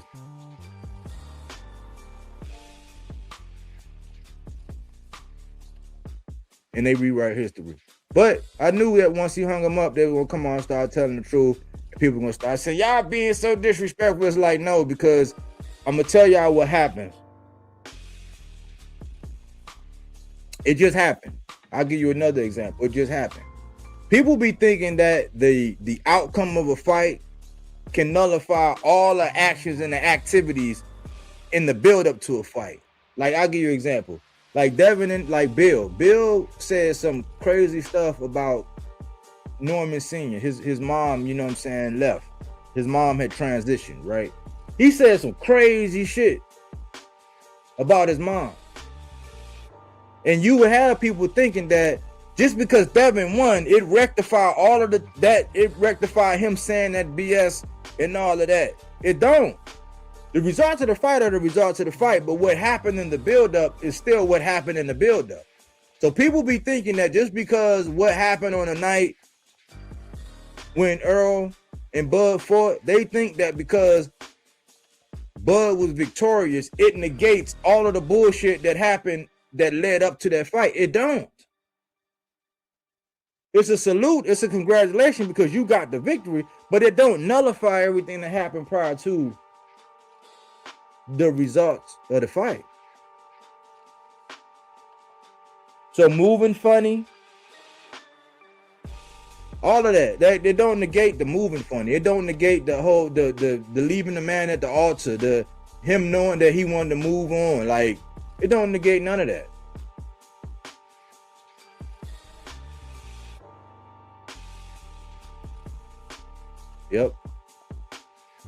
Yep. Facts, he did. Yep. Eddie said Shakur said don't make no tank fight like Shakur fans slow as fuck. Doing the same shit but Bud did to EJ. Their whole squad full of bullshit narratives. It's just disgusting. That's what I'm saying, man. I'm like, that's why I be ready to take a break from this shit. Sometimes I be like, man, like I'm tired of people. That's why I read the thing about gaslighting, because it's like a full-time job, man. It's like a full-time job. They came out and gave the man credit yesterday as far as giving him a send-off. just to double back. They spent the block and came around and then shitted on the man. I'm like, shame on y'all because y'all didn't tell the truth in real time. Why do y'all wait? Like somebody come to the party, they eat all the chips, they eat all the dip, they eat all the chicken wings, they drink all the beer, they sip all the wine, And then off the door, oh man, that party wasn't shit. It's like, I couldn't tell. That's the times we living in, y'all. Yep, they tried to change history because of the end results. And I don't get down like that. I can give somebody credit. I can give somebody credit for the results, but like, we're not going to negate everything that happened. No, we can't. But that leads me back to what I was saying about these guys. These guys right here. These guys are spoiled. These guys are spoiled. Why? Because Rolly done got opportunities and getting another bite at the apple that he shouldn't have never got. Like, I didn't, because I said this before, it's on wax. I said, don't y'all think it was odd that they arbitrarily made that fight with Rolly and Ryan for an interim? Ryan was coming off of a 1-year suspension for not disclosing his supplement, that he took these supplements. So they suspended him. Right off, fresh off of a suspension, he gets an interim title shot, meaning that you got the catbird seat to the title, or if something happens, they're going to elevate you. That's how Rolly actually got it. That's one. Rolly got a shot right after getting stopped by Tank.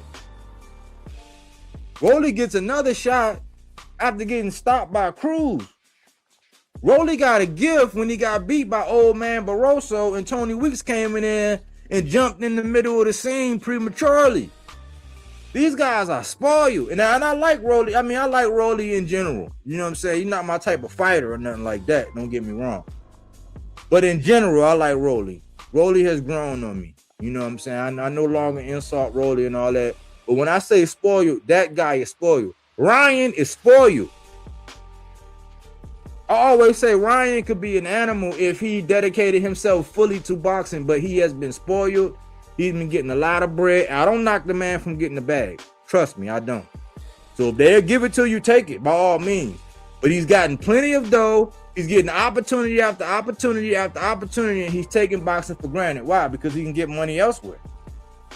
Boxing is not his end all be all. He can be a model. He got OnlyFans. He got Twitter. He got his following. Like, he could sell cars. He could sell insurance. He could be whatever he got. He can monetize his likeness in many different ways. He don't have to get hit in the head for a living. But in this sport, they keep giving him opportunity. He's spoiled. So he's going to get another bite at the apple ahead of a whole slew of people at 147 already who probably deserve a shot better. Why? Because they've been dedicated. They have not gotten the paydays. They have not gotten the big fights. They have not even sniffed the title. You know, and I know Ryan was hurt because of the results. You know what I'm saying? He felt like his best win got taken from him. I understand that part. But these guys are spoiled. They're selective. Because y'all notice how the energy, if somebody get a draw, the energy, oh, he got to go get that back. Somebody take a knee. That's just like somebody got knocked out or got sparked. The energy be different for different people. Different strokes for different folks. So if somebody get a draw, oh, you got to go get that right back. Somebody get their ass waxed. Oh, man, yeah, when they get around to it. Or why would he need to do that? There ain't no point in doing that again. It's different energy. Because I'm thinking, listen, if you really feel a certain kind of way about what happened, right? Especially with the Ryan thing, and you go relieve a guy of his strap, like, wouldn't it be time for game 8? Because that was game 7. Now that you got a strap, why wouldn't it be? Why? Because that's going to be your get out of jail free card if something ever happened. Oh, well, we're going to have to run it anyway. Or you're hoping that he get a strap over there and you can get this strap over here. So when you get this strap over here and he get that strap over there, once y'all fight, you can unify, and then Rolly will be the odd man out. And so he gonna have to come to the table. Kind of like the same thing I was saying Boots was about to do. If he'd have got one more strap, the last guy would have had to come to the table. Because you would have been at the same mercy that Errol Spence was at when he went out and got all 3, and there was an odd man out, and he had to come on in eventually, even though he was playing hardball with one strap. But you can put the media, he who controls the printed page controls the thinking of this age. You can force the media and your fans, like you always do, to do your bidding, to do your ugly work, to put the pressure on that guy. So you're hoping that he relieves Mario Barrios of his strap, right?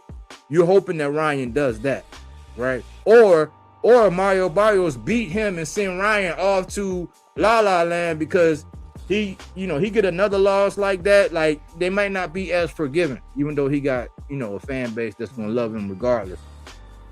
All he gotta do is say, I was suffering mental health, my mind wasn't right. I know I played you guys once again in the media like everything was cool, but it really wasn't. I'm gonna dedicate myself to Christ. Yada yada yada. His fan base will love him. Like they say, another Quelo, they'll love me in the morning. She'll love me in the morning. Same thing. You thinking that he gonna relieve Mario Barrios of the strap? Then you can consolidate that strap. Then Rolly gonna be the only one out there with one strap, and you're gonna force him to come to the table. I'm thinking that that's what they spoil you. Mario Barrios, I'm like, man, Mario Barrios is like the community, you know what I'm saying? Like, when they say, like, Mario Barrios look like he for the streets right now. He looking like, man, anybody that come up and say, hey, man, you know what I'm saying? He gonna toot that thing up. Because Mario Barrios, he just tossing it up. He just talk like anybody can get a shot. You know what I'm saying? At that,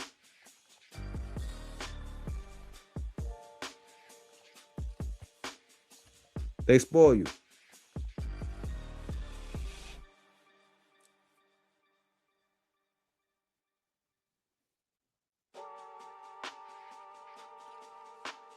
They need to expose them guys busting gloves, fight out the fight. I don't care what nobody say. Boy, it's a very sneaky, suspect guy in boxing. These fanboys just can't take the truth about their favorite. Yeah, that, and then, VC, but you bring that up. You bring up the gloves, you bring up VC, you bring up all that. I'm like, man, so maybe the best thing to do was to hang him up. You know what I'm saying? Maybe the best thing was to hang him up, because I'm like, when it came down to Devin, y'all remember how it was with Devin and that whole, the Osterine and all that, man. Like, and then Devin working with VC, but it'd be different strokes for different folks. Nobody want to bring up busted gloves. Nobody want to bring up VC, and nobody want to bring up snack, and nobody want to bring up the fact that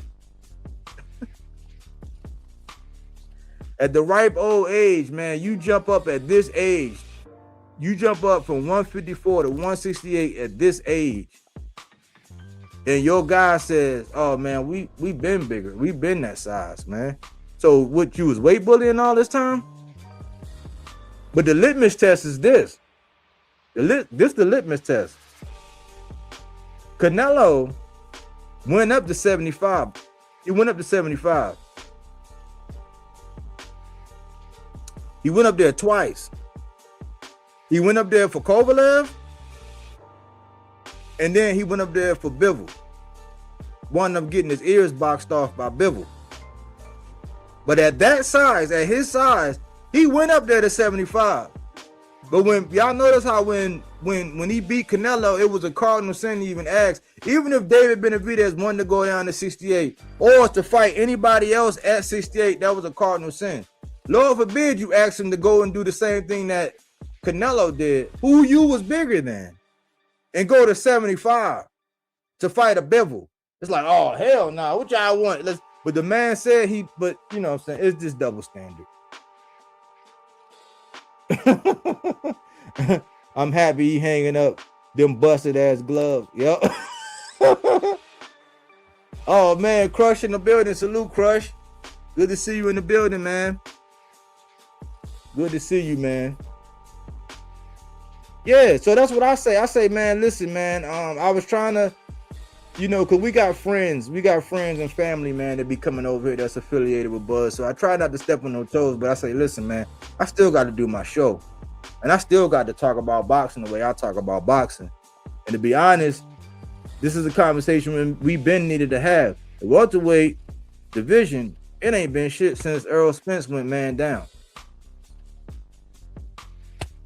I think I put out enough. I think I made enough points. I think I kind of draw a couple parallels and then these funny moves and where we're at right now. Because don't get me wrong, there are some people in at 147 that I think kind of add a couple, you know what I'm saying? Like, hey, they add some flavor, but I think there's some 40s that need to get up to 47.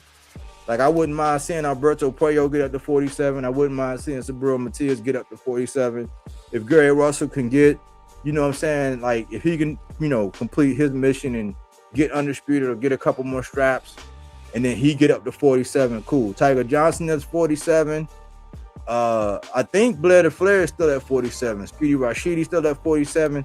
These guys got to mix it up. British Hitchens was going to go to 47. So it can come back. But I'm like, dealing with what we're dealing with, this, even with Conor Ben in the double standard there, it's like, hold on, you haven't looked the same since that egg situation. AB ain't looked the same since her situation. But Conor Ben gets to parade around as a welterweight. He was never in the conversation with the Boots when they shared the same division.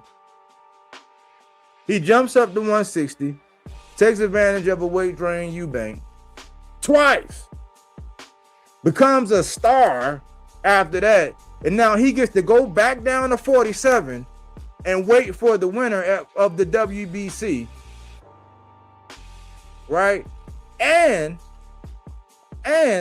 he gets to sit there and allow check this out. He gets to sit there and allow for Shakur to jump up and do the same thing to him that he did to Eubank.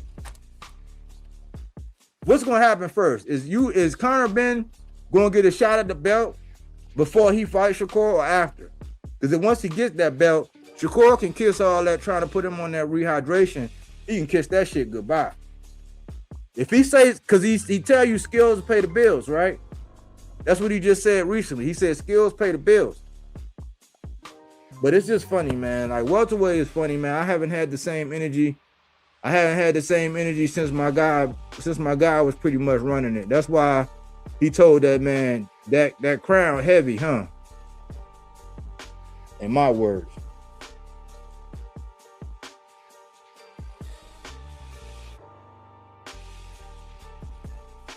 Kerr need to take his big ass up. He stays somewhere weight bullying just like Bud. Yeah, that's what I said. Because he'll tell you in one breath. 2 years ago, look, hey, y'all, listen. 2 years ago, he said he was bigger than T.O. He's like, I'm bigger than T.O. But he'll still sit up here and tell you that I'm still a 35-pounder.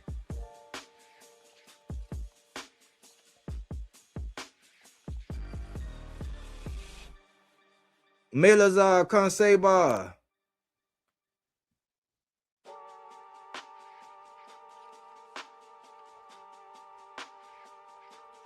Yeah, I saw a picture before he missed weight. I was telling my homies before he missed weight. I said, man, I seen a picture with Keyshawn, Tiger Johnson, and that guy Avius Griffin. I think Avius Griffin fight tomorrow night. I think he on that card. I haven't been paying attention to that card, but I thought he was on that card before. But and Tiger Johnson, he just beat Nicholas Flaws. Keyshawn was in a picture with them, and he was bigger than both of them in the picture. I was telling my guy, like, man, look at this picture. They thought I was hating. You know what I'm saying? Or at least one of them did. One of them thought I was hating. You know what I'm saying? I was like, I ain't hating. I'm just calling it like it is. He was bigger than both of them. So then he was going to try to weight bully the shit out of De Los Santos. And De Los Santos and them was like, nah, take that bread and take your ass home because he might be trying to set you up.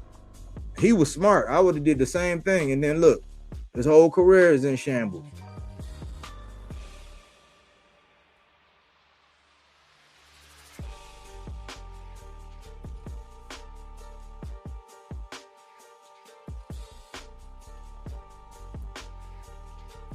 But there y'all go, man. If anybody want to share their thoughts, man, I'm here, man. Feel free to jump up. Speak your mind, man. That's just how I feel, man. I miss Errol, man, in a way. I miss Errol in the boxing fan way because it was a different energy. You know what I'm saying? Errol didn't, I cannot say Errol definitively ducked anybody. You know what I'm saying? He just had, I think his biggest opponent was outside the ring. You know what I'm saying? His biggest opponent was outside the ring. If he would have ducked some of them opponents outside the ring, you know what I'm saying? He'll probably already be back, man. You know what I'm saying? Lacing them up and everything. But like, you know, I only want Earl to come back if he's ready and with the right game plan. I don't want him to come back just for the sake of pleasing the fans. Because I see some people doing that to some people that's about to come back. You know what I'm saying? It's a guy he's getting ready to take a big fight. And I'm like, his fans are just leading him to the slaughter. And I don't think he should come back because his punch resistance isn't there. It's the heavyweight division. And they're going to try to make an example out of him, man. And I'm not that kind of fan. If my guy's not ready, if my guy don't have the right training, you know, if he's gone, because I went through it, you know, so I've seen Mike Tyson when he kissed Tommy Morrison on the cheek afterwards, and he was, I just wanted money to feed my family and all that. And I was just like, man, shit, man. I stopped watching boxing for a while. I seen Roy Jones getting knocked all through the ropes and getting knocked. I was like, man, it got to the point where I'm like, nah, Roy, man, nah, I don't want to see that. And so, unless my guy is ready to come back, I don't want to see him get back in there, man. I'd rather him enjoy his family, enjoy his children, you know, have all his faculties, still have a sense of humor, still have a quality of life. You know, I was reminded a couple weeks ago, like 2 weeks ago, I was watching, you know, some videos about the G-Man. You know what I'm saying? Ironically, this was like a couple of days before Conor Benn and Eubanks fought. But the Dark Destroyer hitting that man all in the back of the head, man. And so I know boxing is serious, and you know, in boxing you play for keeps. So I wouldn't be one of them fans that would say, you know, come back just for our sake. If you're gonna come back, man, come back and be formidable. Come back and be comfortable. Come back, be able to fight, get you a couple more dollars, you know what I'm saying, and still leave with all your faculty. But don't come back on some, I just need, like on some gladiator shit, knowing that if you get hit in the head one wrong time, then you ain't gonna be right. Nah. I don't think it's that serious, especially when you made like double-digit millions in your career and you did right by your money for the most part. And what they don't give credit for Al, this is why I don't understand why people ass itch whenever somebody say I like to give thanks to Al Heyman. You know what I'm saying? Al Heyman had a brother who was in the sport, and he felt like he got tired of seeing boxers being all fucked up when it was over. So he got in the business to help brown and black fighters be able to have life, a quality of life after boxing. Do y'all realize like how bad that like just when people, just the mere thought of somebody saying, oh yeah, first I like to give thanks to Al Heyman, that make people ass itch. I'm like, people can't stand black excellence that much. I mean, because think about it, he didn't only do this, like he didn't do this just for like the Errol Spences, Deontay Wilder, the Tank Davises. He didn't just make them rich. You know what I'm saying? He did it for the David Benavidez's, the Canelos. You know what I'm saying? The Leo Santa Cruzes. Like, he put a lot of bread in a lot of people and made a lot of people. He created generational wealth, and that shit make people ass itch. And he ain't all in the videos. He ain't taking all of the limelight. He ain't got to be heard and seen and got to interject and speak on behalf. You don't even see him. He like the Kaiser Sose of boxing. And just the fact when people get out there and say, I like to thank Al Heyman, that make people ass itch. That should tell you. They say, oh, here you go, gang banging for PBC. I didn't know there was such a thing. Because they don't say gang banging for Matchroom. They don't say gang banging for Top Rank. They don't say gang banging for the Sheik, Sugar Daddy Sheik. But when it come down to PBC, it's, oh, you gang banging You flagging for PBC.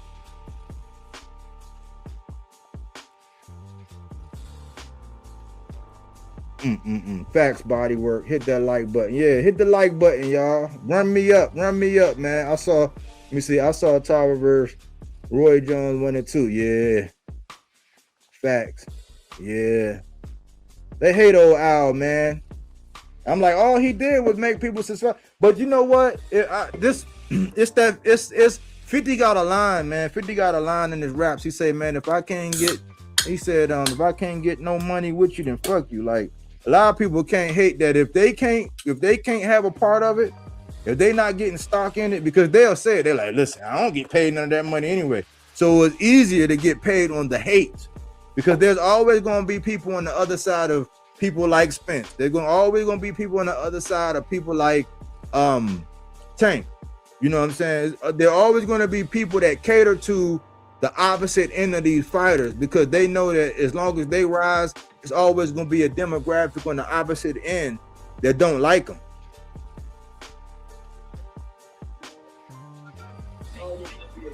Melazar. That don't like them. Espérate. I'm still setting this up. 1 second. All right.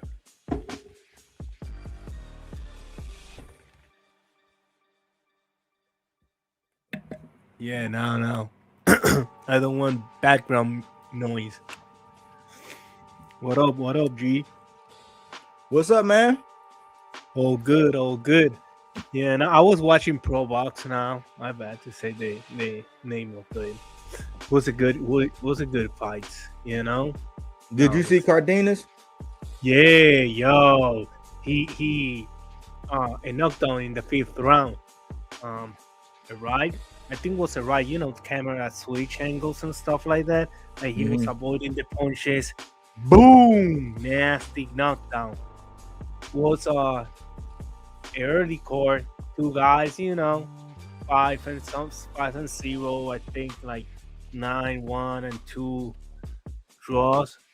Yo, those 2 guys hit each other and they got a knockdown. Like both hit each other with a punch and both went to the freaking floor at the same time. It was a double knockdown? Yeah.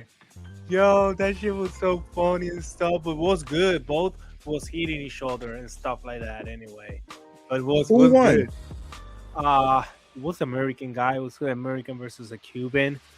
So I don't see none of, but I don't know. But one of the guys got knocked down. Oh, he fought Lester Martinez. The American guy, the fight before was versus Lester Martinez. I think it was the 12th round. So this one was with this guy. That shit was cool. Tomorrow, who's gonna fight? Jake versus Joshua. Yeah. Some people like it, some people don't. I like the American versus the British. I like that. To go be Netflix and stuff like that. I like it way better than Tank and Paul. Like, and this will give you credibility. But tomorrow it's gonna be like end of the year, whatever. So. But did Cardenas win? Yeah. He won by knockdown in the 5th round. Oh, he knocked him out. Yeah, he knocked down the. Oh, that's like pro box knockdown, really scary one. It was like a left. It was a left hook, I think. He Cordina was avoiding punches. He saw the guy. He timed it and boom, knocked down 1 punch. Okay. So it was that good. Word. So yeah, Cordina keep moving forward. I think he's gonna be for a title contender pretty soon. But yeah, because he just fought what's the name? He just fought anyway. Yeah, he was in Japan. Yeah. I think he lost that one. So yeah, but he knocked Inouye down though. Yeah, no, Cordina is good. He got a hook, man. He got a I think he went back to the well too much. Like he started being predictable because that he knew once he got it, he was hungry for it to land it again. And so with good boxers, you can't do the same thing. You gotta be kind of creative. I'm more over there in Japan. It's not easy, Japan. You know, the traveling, the stay. Like this guy Chulo, Rene Chulo Santiago. This Saturday he just won. He fought a unification versus Takami, and he won both titles in Japan, the WBO and now the WBA. So now he's unified in the 108. I was amazing. Sadly, you know what? Like they got this course over there in Japan, but we cannot watch it over here. So everybody was awake and nobody can watch it. Trying to find the fight in YouTube. You're like, oh my god, that was stupid. But whatever. So yeah, we got a new unified champion. Puerto Ricans got two unified champions, one in 105 and the other one in 108. That's cool. Little guys. Yeah. In Japan. But yeah. Let me ask you about the welterweight division, man. Yes, let's get there. How do you feel about it? Well, look like now this new year 2026 is gonna bring us good fights in welterweight, you know? Like I saw Tiger Johnson, and you know, Flash was my guy. A good prospect. I think he's gonna be a good gatekeeper, you know. But Tiger Johnson is fast, bro. He got a nasty jab, a good timing. He know how to move. He know how to fight in the inside, in the outside. He's good and got power, you know. Are you big on Rohan? Rohan Polanco? Yeah. Nah, I'm not that big on him. I still, you know, if he fight Flash, now when he come back maybe March, and he, you know, like Flash, I see him like that bar will tell you if he's good or not. But Polanco, I don't know. He maybe is good, maybe not, you know. But you know, I was high on him, and then I said, hold on, let me relax, you know, because he's been going a distance here lately, and then I looked because he got a fight coming up, and I looked, and it's not a guy that I'm familiar with. Exactly. And so I'm like, he might still be on the diet because I recall he was I don't know if it was clout chasing, but he was calling for Brian Norman when Brian Norman had a strap. Yeah. And I was just like, I don't know if I would do that right now, but I think the clout chasing, is out. The verdict is out on him. I don't know, but the fact that he's fighting a guy that I don't really know in this next fight, he got a fight coming up soon. Yeah, and it's okay in the early, you know, but now in the stage that he had, and he's trying to call out champions and stuff, you better start fighting names, you know, like don't have to be like top level names, but at least names that people know. Like come on. But, yeah. You know, you're just hating because your guy got knocked down and stuff like that. No, I'm not hating. I'm just saying.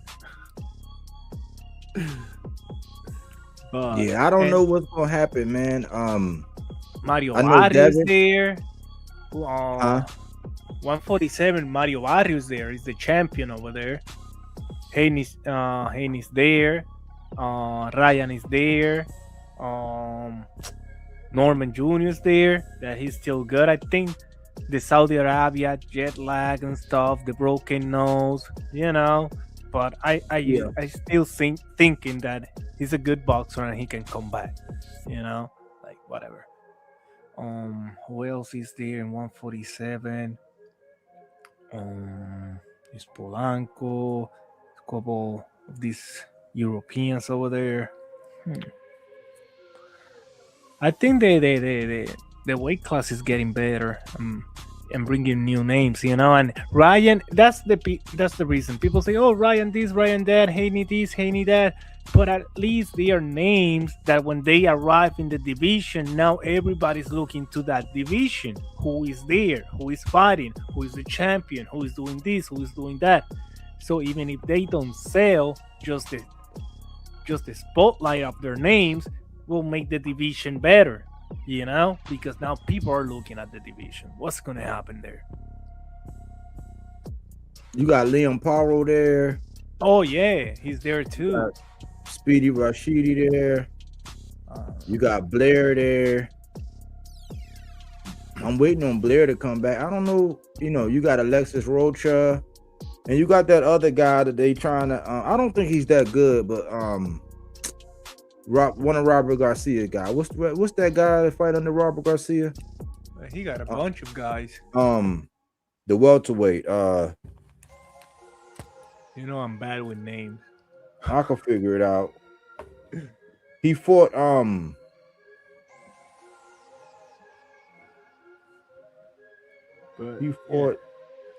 this guy fought who? Elvis Rodriguez. You know who Elvis Rodriguez is? Yeah, Elvis Rodriguez. Which one you're talking? Lindolfo Delgado? Yeah, Delgado. No, Lindolfo is 140. Lindolfo is 140 because he fought the guy that fought Matias over there that got the eyes. Hold on, let me see. I'm pretty sure. Unless they move up.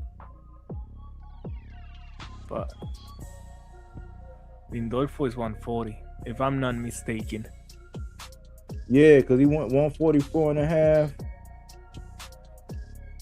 I think he should move up to 147. I think they making that weight in 140 is taking a lot out of him because in the last fight he looked awful. This guy Goyas Valenzuela even knocked him down in the 12th round. And he looked really tired at the end of the fight. So, and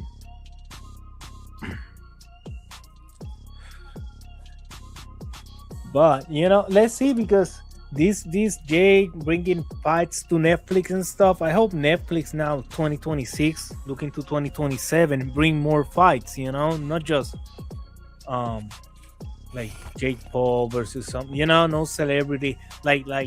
Bring me a card like the Ring magazine do over there in the zone. Bring me a freaking boxing card in Netflix. You got the money, you got everything. Like, come on. Because I think Las Vegas, that's what is missing in Las Vegas. A how you say, a streaming service like Netflix, Hulu, something like that with that power, like. Can put some money down to televise the matches, so then the promotion can build around it, like PVC or I don't know, anyone's over here in the USA that want to build up with that streaming. Yeah, Netflix, they're gonna do their thing. They're gonna, because they have to. I mean, that's what, with everybody, part of the bullshitting that everybody was doing. They bullshitted for so long that now, in order to get some bread, they gotta fight. That's why, like, if you look at it on paper, shit, the beginning of January, between January, February, and March, like, it's so many fights. It's gonna be so many fights, man. Like, and some of them, 10 to 20%, something gonna happen, but like, there are a lot of fights getting ready to come up. Why? Because people were bullshit. And so now it's like, in order to get paid, you got to fight. But now you can't just fight anybody. If you want to get some bread, you got to fight somebody. Or find something else to do. Oh, yeah. Or you have to be a name and you're defending your title and stuff like that. Like Tank, like be a name. Or you need to fight people to be a name. Yeah. But that stuff like you're trying to sell out and you're a big name and you're just cherry picking and stuff like that, nah, that will not gonna work now. Yep.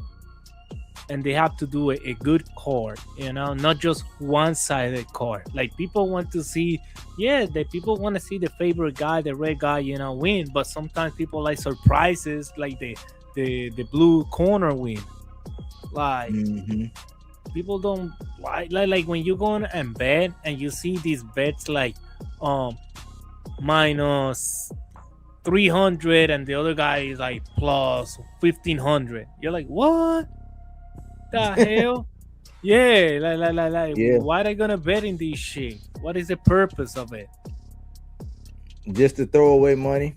Yeah, like it's no purpose because or I have to put mad money down to win crumbs, or no, it's no way. So that's another way. Like in gambling, they're not making money because the fights are so unfair. Like Golden Boy got this, and Top Rank used to have these uneven boxing cards. So when you want to bet, it's like, yo, it's not even reason to bet. So and Turkey, Yeah. even I don't like him, but I think he coming in the game and making this pressure, making these fights, like taking it to Saudi Arabia. Like now he's making pressure people in the US like, bro, we need to make something better because it's not they're gonna take boxing away from us. Facts. Yeah. So, But what was I gonna say? Oh, you see how Shoo you I don't know if you know who Bruce Carrington is. Shoo. yeah. He getting the title shot. Ooh, against who? A guy named Carlos Castro. Carlos Castro, and what, in 126? He's in 126, right? He 30-3, 14 knockouts. And they fighting for the strap that Stephen Fulton had. The one, oh, so he's in what? Oh no, yeah. He was in 126 and moved up to 130. Well, whatever. Yeah, and he dropped Yeah. strap. He vacated it after the loss. So that was the green strap. That's the WBC strap. Chuchu always won that strap. In the garden, like the stars aligned. In the garden. Chuchu bring that crowd over there in New York. He bring that crowd. He is like the problem. He was very like he throw these hooks and stuff and was very active. But then they trying to make him more like a boxer when he's not a boxer. He's a freaking fighter. So let's see what they do with him. But yeah, I was gonna look up the tickets, man, and see how steep those were, man. I'm I was thinking about doing it, man. traveling over there. Yeah. And the train, you can take the train. I think the train take you like 2-3 hours to get here from Maryland because you're close to DC. What it do, fellas? What's going on? Yeah, man, I had a long day today, bro. Doing some consulting work and stuff like that. Yeah, doing some consulting work for these people for Hanukkah. You know what I'm saying? Yeah. You gotta get that bag, man. You got to get that bag. Yo, you say that Hanukkah, and I just remember what It's happened over there in Australia. Oh my god, it's a pretty bag for basically a day and a half's work. I just go back tomorrow and just make sure they doing it right. Get bread and I'm gone. Yeah, I like it like that. For real. That sounds pretty good. Yeah, man. Yeah. Kick off these shoes because been standing on the feet all day. You know how that be. The dogs be like, ow, ow, ow. Hell yeah. By the time you take them off, they got a theme song like Snoop Dogg. hell yeah, shit. For real, bro. But what's the good topic, man? 147, yeah. Pick it up. It's very different since Errol ain't been there, man. Yeah, man. I was reminiscing. I said, man, I was just reflecting on everything. I'm like, man, what's different? And so I started going down through the division. I was like, hold on, man, these cats is moving funny. They spoiled. Yep. They're selective. Yep. I was saying that just last week, belts didn't matter because of the whole debacle with Suleiman and Bud. But then this week, belts matter because I'm like, what other reason would Devin be chasing down Lewis Crocker out of all people? And so I started looking at everything and I'm like, hold on. Rolly was like, nah. And I'm like, well, that's a duck because, I mean, He's saying no, give Ryan his rematch. But I'm like, but if he want to fight you and he got a belt, how you gonna say no? Yeah. You know what I'm saying? Yeah, that I was about to watch that interview because I was like, wait a minute. Bill wants to go after Rolly. Like, okay. When I get in late tonight, I'll watch that and see what the hell that's about, because that's a new one to me. I thought y'all was going after Crocker.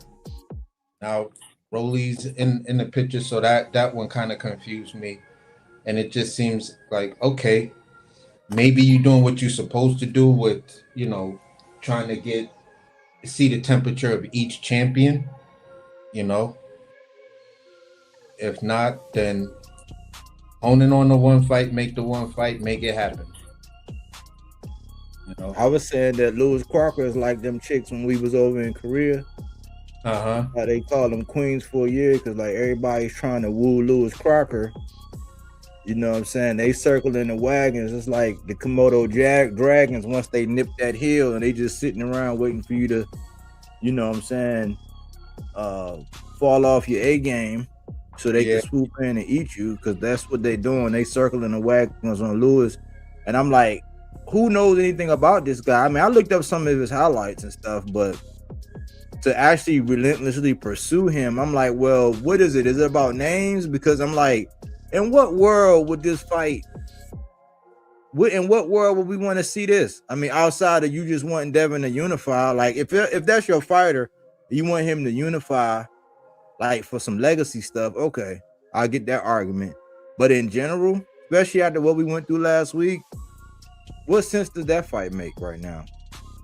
Yeah, I mean, for me, that was the fight I was hoping B Norm took, right after the Jin Sasaki joint, because that's right around his level. Somebody young and up and coming. You want to unify with a guy like Lewis Crocker in UK kind of terms, where he's like kind of young and up and coming, because between Lewis Crocker and Patty, those are the two dudes that UK is talking about around the 147-pound division. Conor Ben is not in that conversation. You know what I'm saying? So those are the two guys. I mean, in the UK and Ireland and stuff like that. But other than that, like you just said, bro, unless you really talking about unifying and creating that legacy and stuff like that, that's the only reason why this fight makes sense. And it's the only reason why, maybe 150, 200,000 people tune in. And those are going to be diehard Devin Haney fans and diehard boxing fans. And then I said, you got Conor Ben with the weird. I'm like, the elephant in the room is that Conor Ben hasn't looked the same since the egg situation. And AB, to be honest, she hasn't looked the same since her situation, if we're being honest.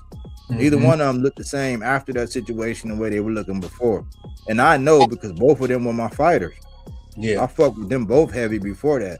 But Conor Ben gets to now decide, okay, I'm a welterweight, and now he gets to sit in the catbird seat for the WBC. So once Mario Barrios is done doing what he's doing with Ryan, he gets to be like right there waiting, and you got him sitting there for Shakur to do the same thing to him that he did to Eubank. I'm just like, what's going on at welterweight? And I was just thinking, I said, man, I haven't felt good. Like I hadn't had a warm and fuzzy about welterweight since Errol Spence. I said we got a flash of it back when we thought we was getting something like this. Yeah. For the little flash in the pan that Boots had, and he got us all hot and heavy, and then left us. He left us. He got us all worked up. Yeah, but remember, and then left. Was nobody in 47 when Boots was there. Like, was nobody. So now let's see what's going on. Yeah. But I said if I could make a caption, I'm like, this was a caption I made. He didn't say this, but this is what I said. Yeah. That's basically it, because, you know, it got a little bit too heavy, and he was just like, you know what, let me get up out of here. Yeah, he was like, yeah, dog. And now, you know, remember what I be saying, AC, hindsight is 2020. I said, listen, man, I seen the Haney voice come out. They did a show, and I was like, okay, that's the noble thing to do. They sending the man off right, and they were like, yeah, this our send off. We sending them off, and salute to him. And they gave him all of his quote unquote flowers and salutes yesterday. And guess what they did today? What happened with them? They came back off of what Oscar said and said the man only really fought 2 people in his career, and they basically pulled the rug out, and people was up there telling the truth, and they was basically saying, oh, the hate that he gets is just so. I'm like, man, see, I knew y'all was gonna do this in hindsight. I said, shame on y'all for not telling the truth in real time. So now when people come back and say it, y'all gonna say that they hating. But is it hating like Oscar said if you telling the truth? Because I said he came out and shitted on Earl after he did what he did to Earl. Said that man wasn't he wasn't going to the Hall of Fame or Hall of Fame worthy or whatever. The only thing he had after that was Canelo, and Canelo had already got beat by Floyd and Bivol. So where are people lying? I mean, they get mad. And if you have to defend somebody's career that bad, then it's because it's true. The only 2 names that Crawford had in his resume is Spencer and Canelo. That's it. He got a lot of titles, and I don't take it away from him. It's hard to get all these titles to do, but if you're gonna look in names, you know, he got two good names. He got how many times? He got what, 2 or 3 divisions that he hold all the titles? 2? As far as being undisputed? Yeah. 140, 147, and 168. Okay, that is very difficult to do, and I don't take it away from him. That's really freaking damn. But if we're gonna go in the list of your names, you're not there. I'm not hating on you, but it's the truth.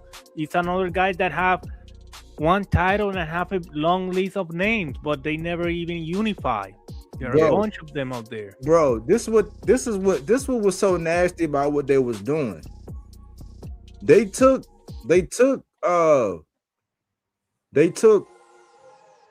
Oscar De La Hoya's resume and ran down Oscar De La Hoya's resume.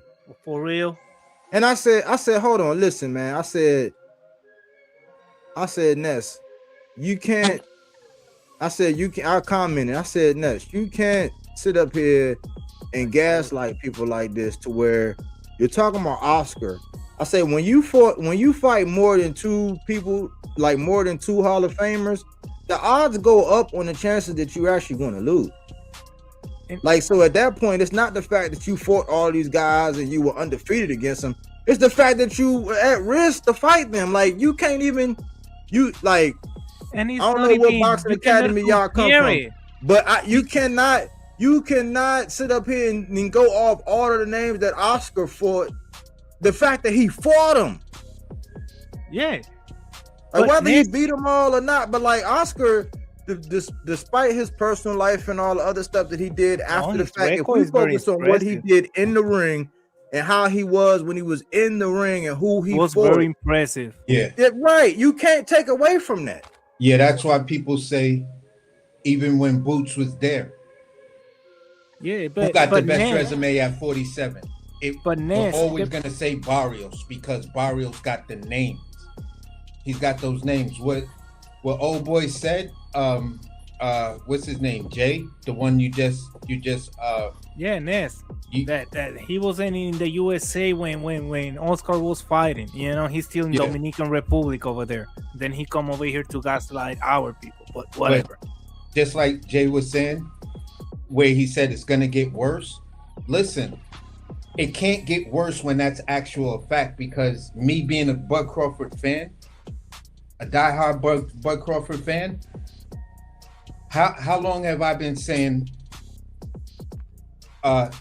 his biggest knock on his career, and I started saying it after the Canelo fight. I was like, look, now that he may be facing retirement, the biggest knock on his career is he never defended only one division he's really got title defenses in, and that's 147 pounds. But it's okay because his career, okay, look, Bernard Hopkins. Bernard Hopkins held that title for 10 years. 10 years. Nobody even knew who was Bernard Hopkins. But that's he what had you to call fight a reigning. Trinidad, and nobody took it away that Trinidad was 147 coming up weight classes, you know? And after he unified with the other guy, you know, now he defeated Trinidad and he get this big name, and then he unified all the division, but took him over 10 years, a different career. De La Hoya was coming up from 130 fighting all these guys, but how many times he unified a title? The only time he was forced to unify was with Trinidad, and he lose it, you know, and he even went to unify that title. So they are different. Yes, you can have a lot of names, or you can have multiple titles. You can have long defenses like Trinidad having in 47, you know, like 15 title defense, and then he unified in 54 and lose to Hopkins. It's different careers, different eras, and I was not gonna. Okay, he don't have the names, and I don't take that away, but neither I can take away that, bro, you collect all these titles and you was undisputed in more than 2 divisions. Damn, that's freaking impressive too. I'm gonna say it like this: the 2 superstar names he's got, like these guys were like stars. You know what I'm saying? So Errol Spence and to me, Errol Spence and Canelo, early before this fight was going on, people were saying that there were, in general, 3 faces of boxing: Tank Davis, Errol Spence, Canelo Alvarez. You feel what I'm saying? So if you're a face of boxing like that, that means you put asses in seats. People come to see you. You know, when you speak, it moves the needle on the algorithm or the temperature in the room and shit like that.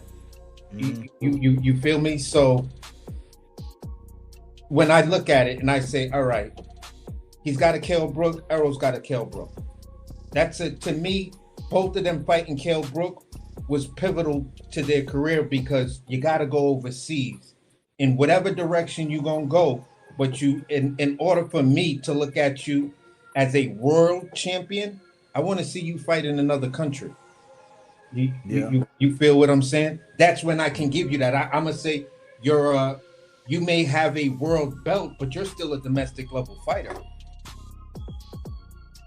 to a certain degree, right? No matter how good you are. So what I'm saying is this: when I look at when I break it down and I look at some of the names that he has on his resume, and Dongo, some of the other guys he fought, British Prescott, and some of these other dudes.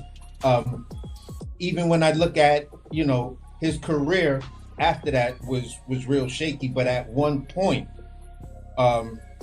Gamboa was a dude. He was like the man in the division. He had people like running and try to represent him and be behind him and all of this other kind of stuff. So at the end of the day, it's just more like this. You got some names, but the 2 names that made you, those guys' names never made you because you beat them and there was no points on it. But when you fought Errol Spence, that fight made you a star. When you fought Canelo Alvarez, that fight made you a superstar. That's why, okay, I could look at you and say, yeah, but those 2 names brought you stardom. The other 2 names just brought you, the other guys. And that's, for me, that's where I'll leave it. Some guys brought you trophies. The other guys, these 2 guys made you a star. Yeah, but this was funny for me. They were sitting up there because somebody like flambéed the resume like off the rip, And then they said, well, he got Sean Porter. I'm like, man, you like, come on, man. They denied Earl of the Sean Porter, and Earl fought him when he had a strap. Mm-hmm. Oh, they like he was try even reigning to with a take strap. away.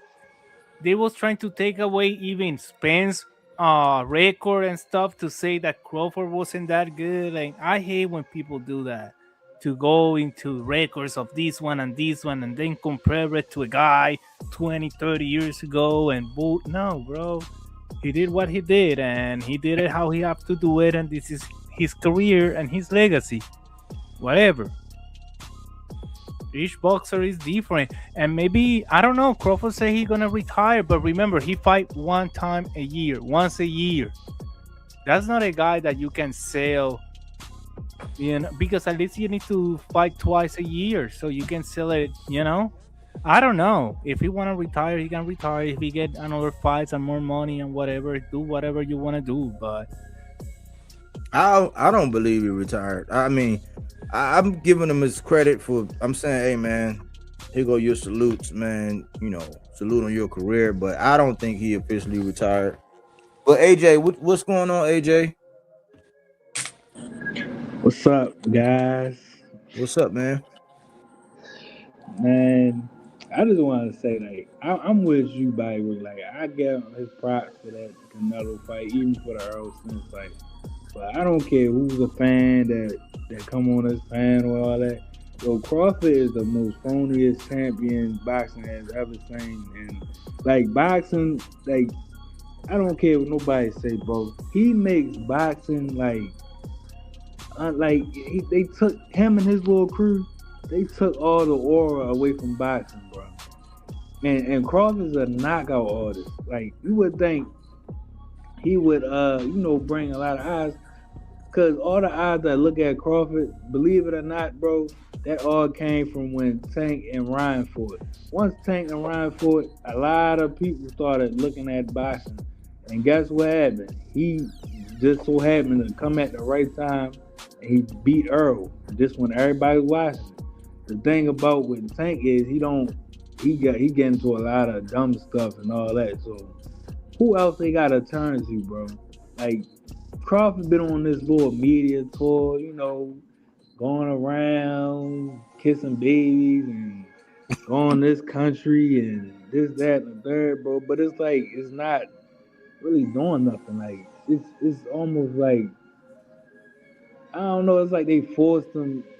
No Diddy, they forced him down the fans' throat with this one. Because before, even the way they used to talk about him, even the media, to his own promotional company, Top Rank, they used to talk about him.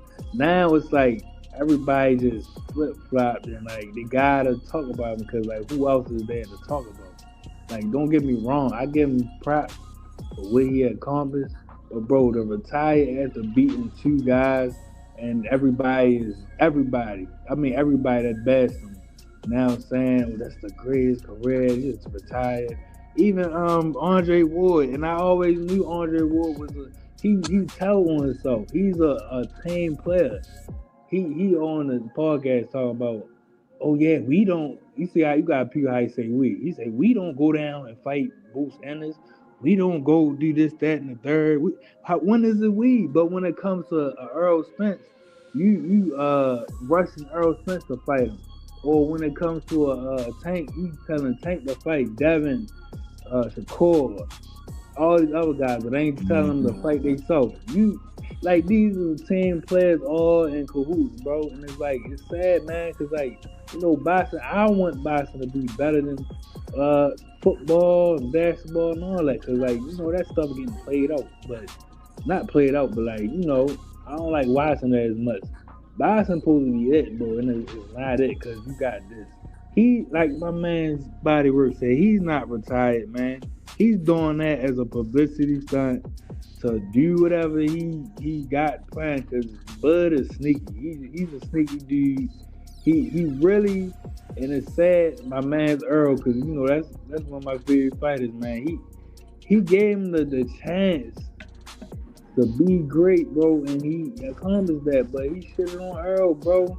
Like even Earl, you can see the irritation on his face when they asked him that question about when the interviewer, yeah, what you think about Crawford and his belt situation?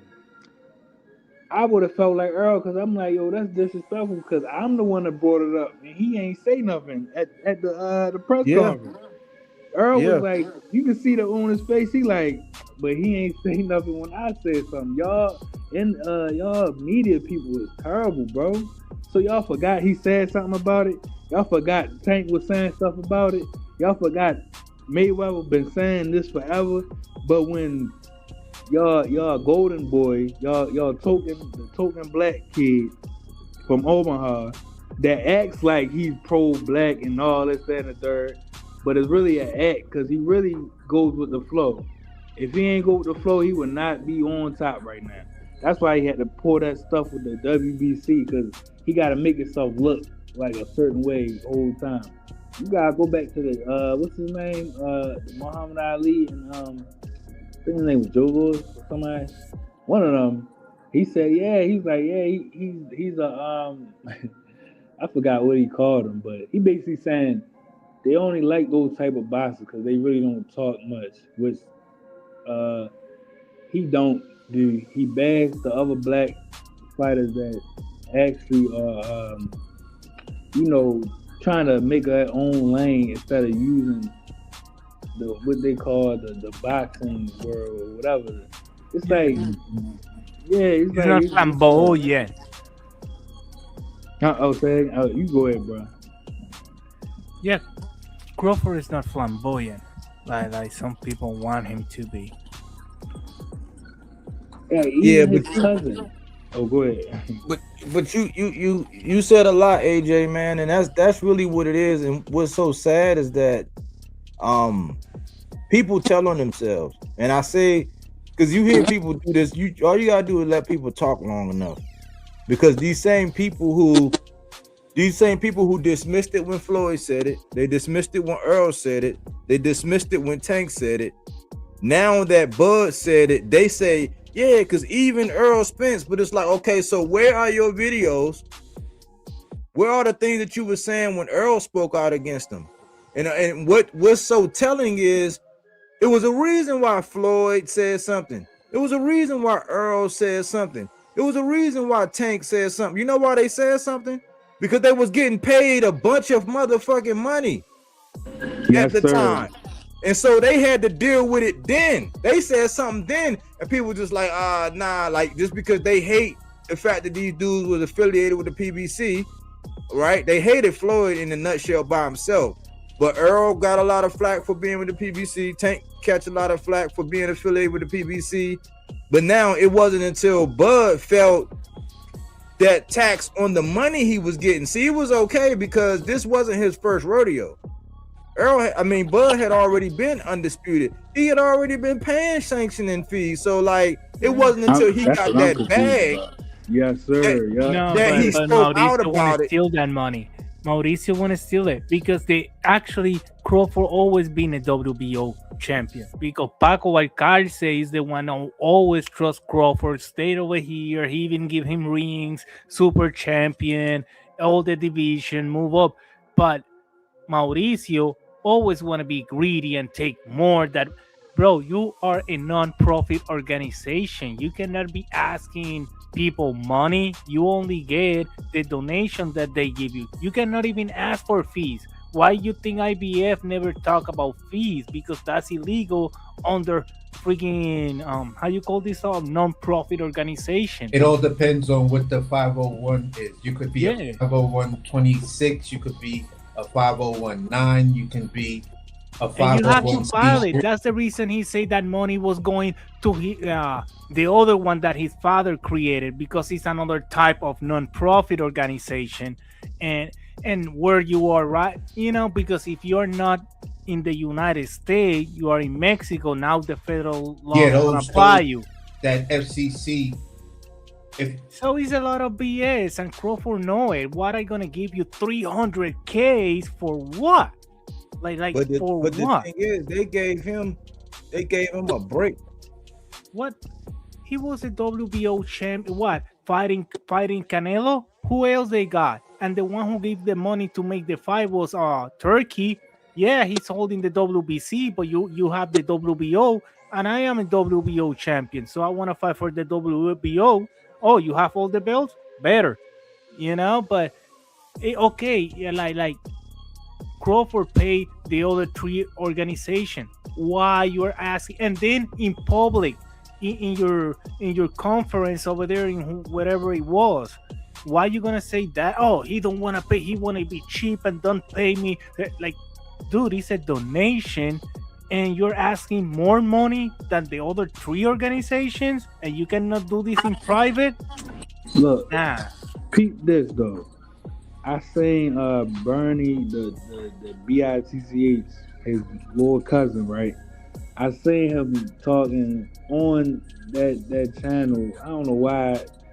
The boxing is just messy, bro. When it comes to the interviews, he let that man bash and just talk like a female about Tank the whole entire interview, right? So he brings up that, oh, Tank, yeah, he was never the real champion. He was the regular champion at 35 and the regular champion at 40. I'm sitting in my head like, I don't know about the belts and all the sanctioning fees, but I'm pretty sure that the sanctioning fees are a little bit lighter when it comes to them regular belts than they is if he was to be a super champion, because of how much money he make. You dummies. They found a loophole around the system, in my opinion, and they get some out of a lot of situations, even though he got to fight the mandatories and but these companies, remember, like WBA is in Panama, the headquarters. Like WBC is in Mexico, so they are outside of the U.S. They file our taxes because they're working here, but two, they are not here. The headquarters are not here, so we don't know all the paperwork, everything that they do. Tank, Crawford, all these are good fighters that are earning the living, and this organization want to just make profit out of them, like they used to do in 1920s, 1960, that nobody know. The freaking boxers are dumb, and they want to keep with that BS. That's the reason they don't want a new boxing company and stuff, because they want to keep doing what they do, and this is the reason boxing is like this right now. But look, that's what I'm saying though. Everybody, not just Burn the Beat, all of them, they bash Tank saying he's not a real champion. He's not a real champion, bro. He can be if you want to call it a real. He could do that at any time. Tank is it's a reason that they maneuver like that, bro. Because the sanctioning fees and all that, they come. Why Tank don't want to unify? Why Tank don't want to unify or don't want to hold 4 titles and all this stuff for the pictures? Bro. It's like I was asking myself that, like, why don't he unify? But and in a way, these organizations should be competing against each other for who have the better champion.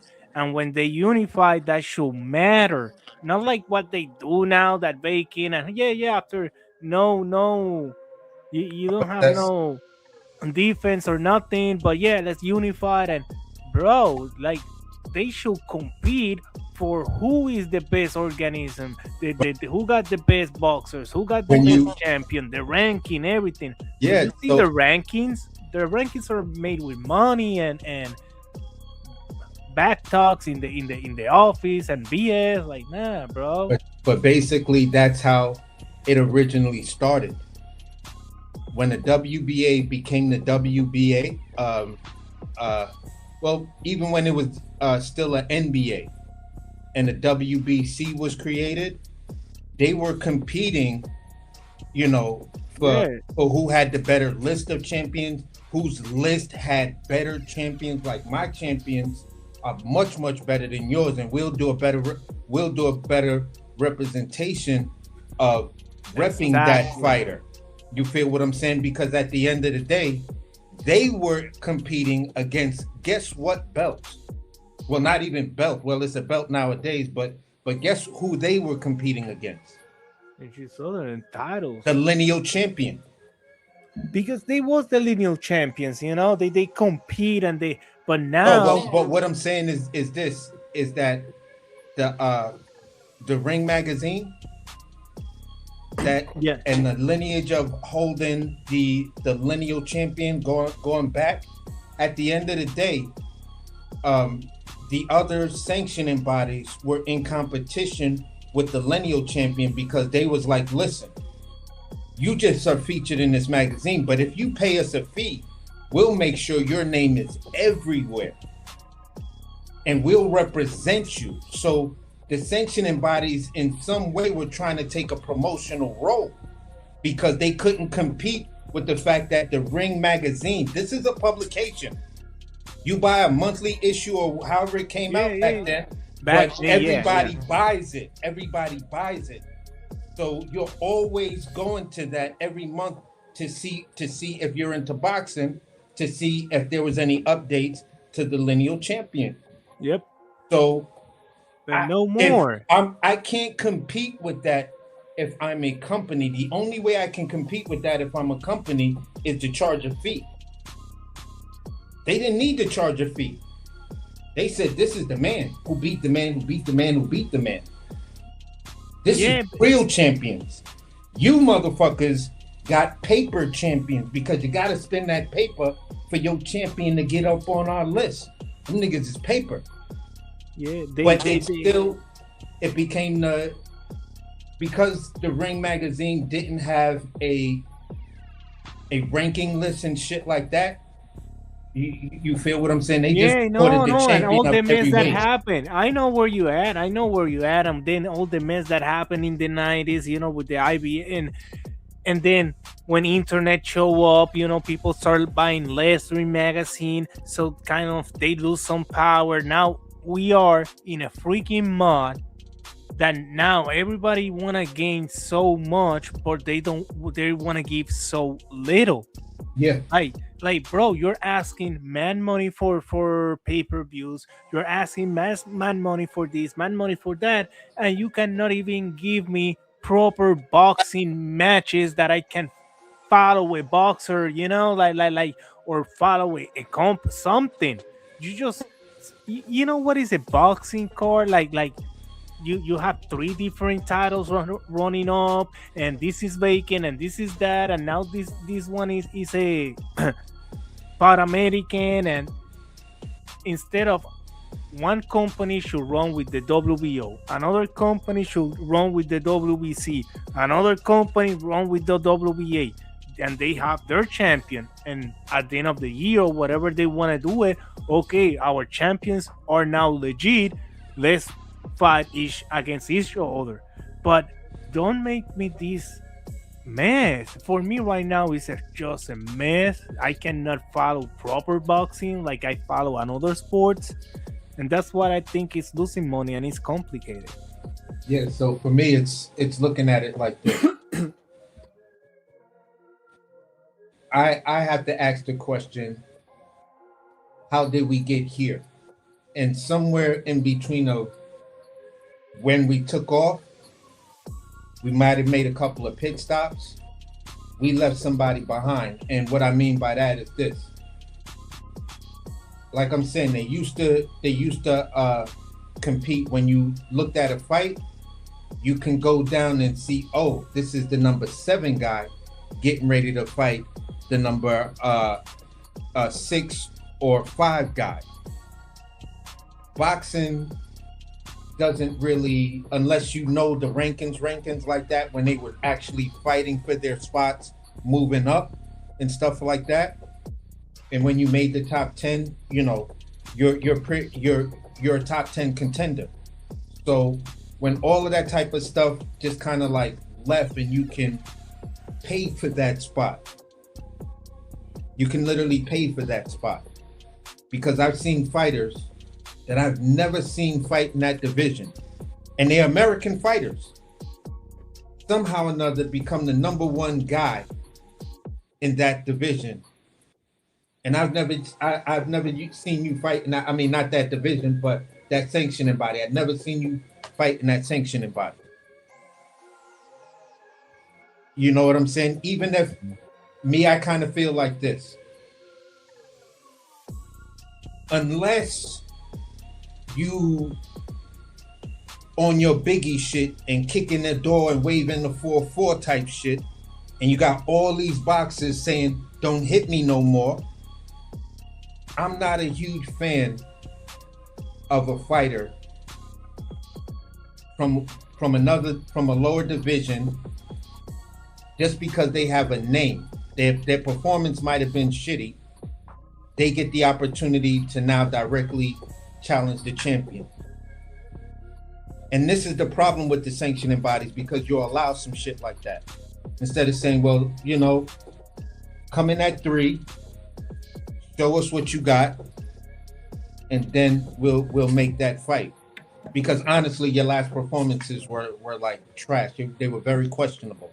Mira, like I've been liking Pro Box for real. Like I can follow them. Even they don't have title belts right now, and their names, some of the guys are not big, but they bring kind of the same guys like 2-3 times a year, and you can follow them, and you saw him fighting this and fighting that, winning all these fights, or this guy lose one but now he won 3, and you follow all of them and you can keep a track, and you like and I think why they don't have no titles in Pro Box is because don't get infected and they don't have to pay all these fees and all these crooked BS. No, they're going for that. They're actually going to a platform to where they want to do a $5 subscription fee. And you'll it's, you know, you do the subscription fee, you'll have access to every fight behind the scenes, a lot of other shit you just don't get to do on YouTube, but they're basically vibing as a boxing network.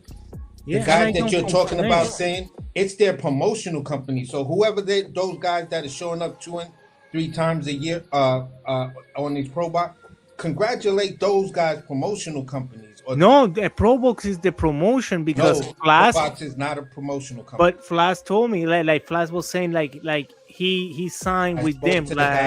I spoke to the guy who owns Pro Box, and I was asking him, because the day before I spoke with Blair Cobb, and I was asking him.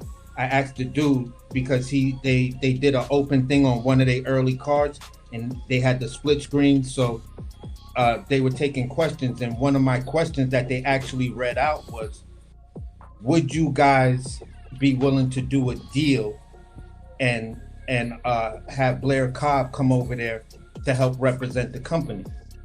And the dude looked at it. You could see he looked at it, and then Paulie looked at it, and he was like, yeah, who is this guy Brooklyn hit? Yeah, that's a great question. So we'll just turn it over to, I forgot the dude's name, and then the dude was like, yeah, we would love to work with Blair and everything. Huh? You talking about Gary Jonas? I think so. Yeah, but if you see, they're trying to build their own guys, because they got like Najilo, like Lester Martinez. Lester Martinez was a Pro Box guy when he was already up. Then they push it outside and do your thing. So was McCombie.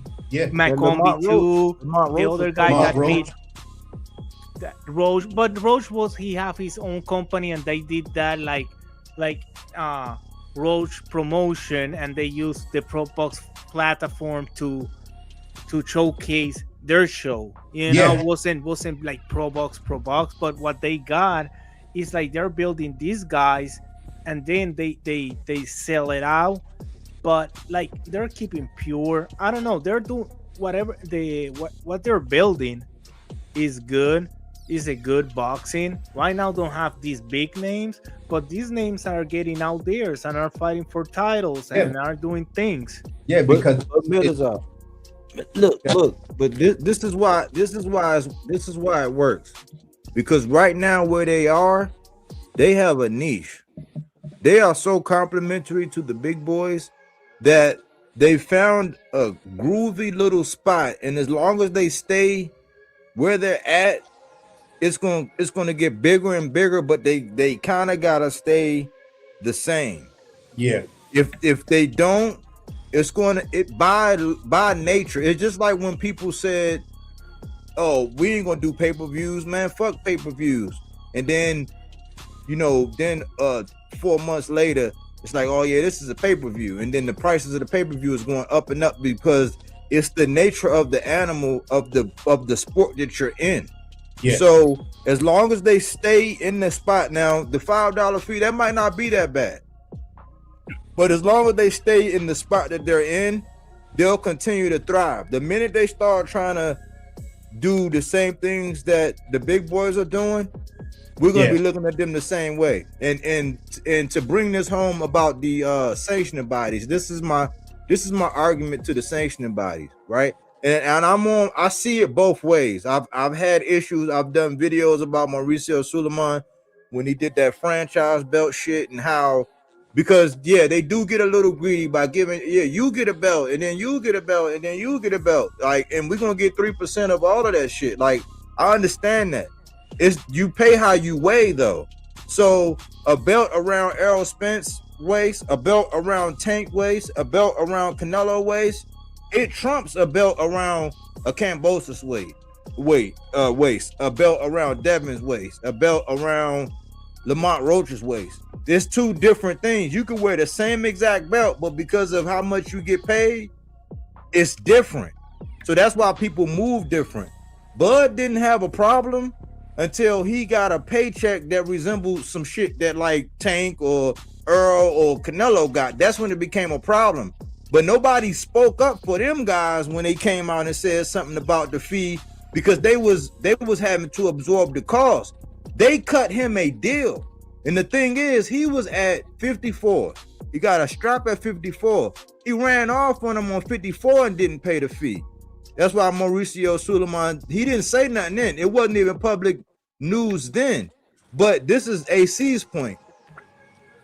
You can't allow the sanctioning bodies to rank you or to position you to get the belt. But anyway, what are you going to pay them if I'm a WBO champion? But hold on. Because that put him, you remember when Fundora had that put him, that's why he was able to get in the way when Spence and Fundora was actually talking. Because that put him as the eliminator, like that put him up there in that interim spot in that sanctioning body for that belt. So this is my problem with the WBC. So he ran off on him then. He didn't pay it then. So at 47, but hold on, listen, just hear me out. It's gonna make sense. At 54, when he jumped up, so he went from 47 to 54. They gave him a shot. He didn't pay the fee then, and he won. That was an interim spot. Then they allowed him.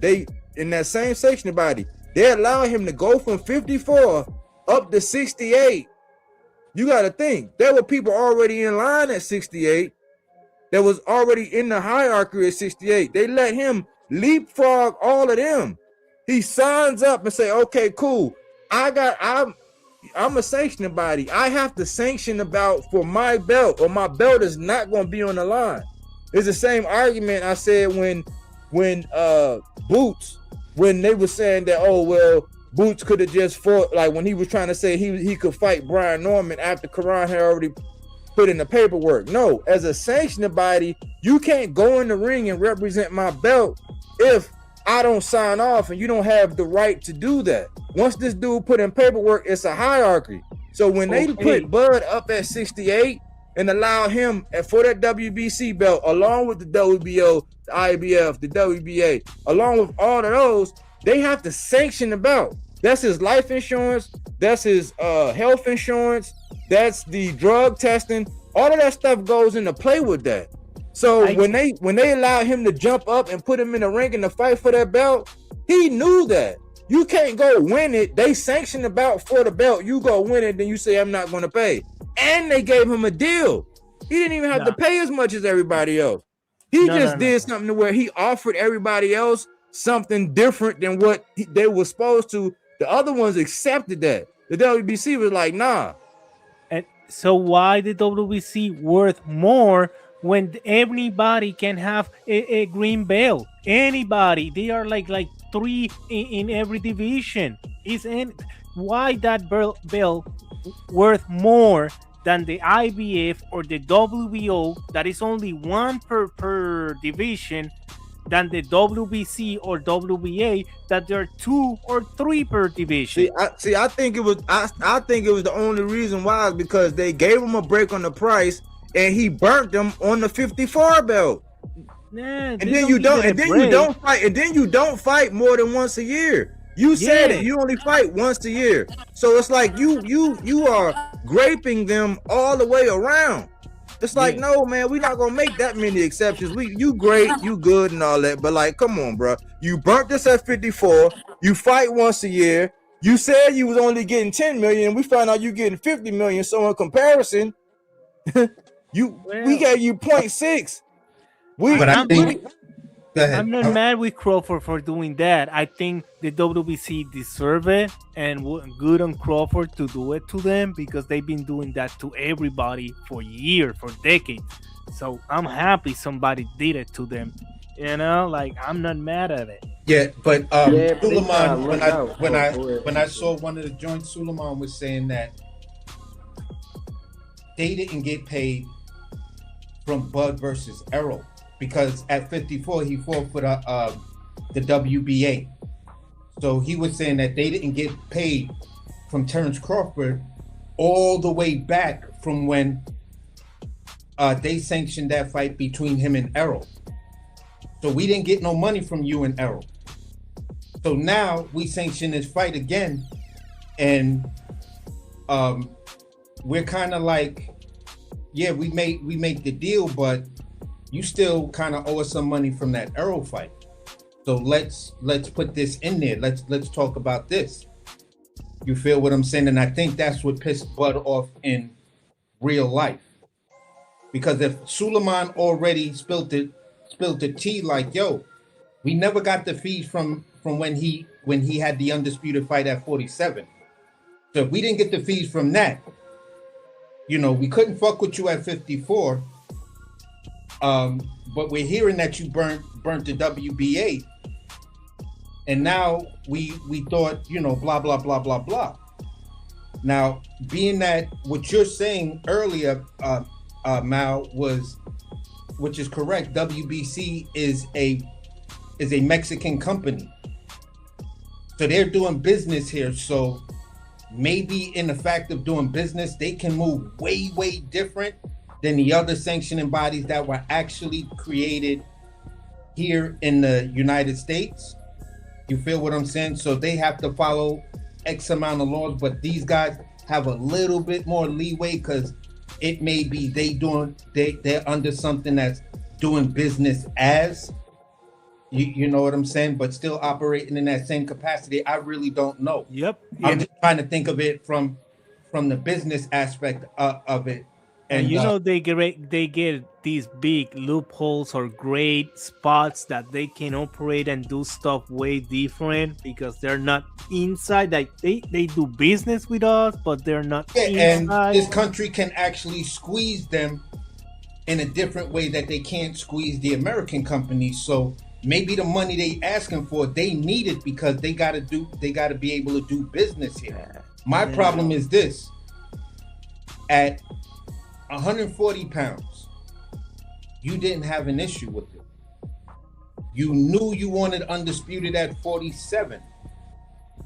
So you're quiet, if that's what we're gonna try to label it as, or I'm gonna try to label it as, your quiet rebellion after Errol said what he said.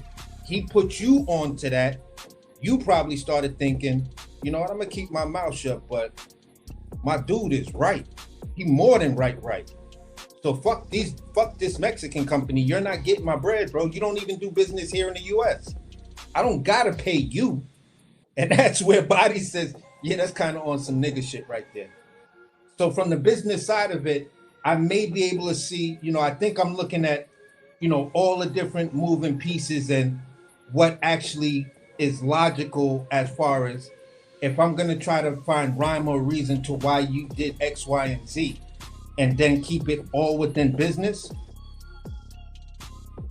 I'm going to say you chose to fuck over the company that actually does not do business in the United States. You're a Mexican company. I don't have to whatever.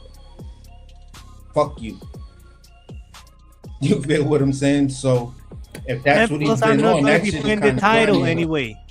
Like Huh? he don't defend the title. So what I gonna pay you a fee if I'm not even gonna defend the title? Better take it. Anyway, I'm gonna retire. Bye. You know, like yeah, he did that and shit. You know.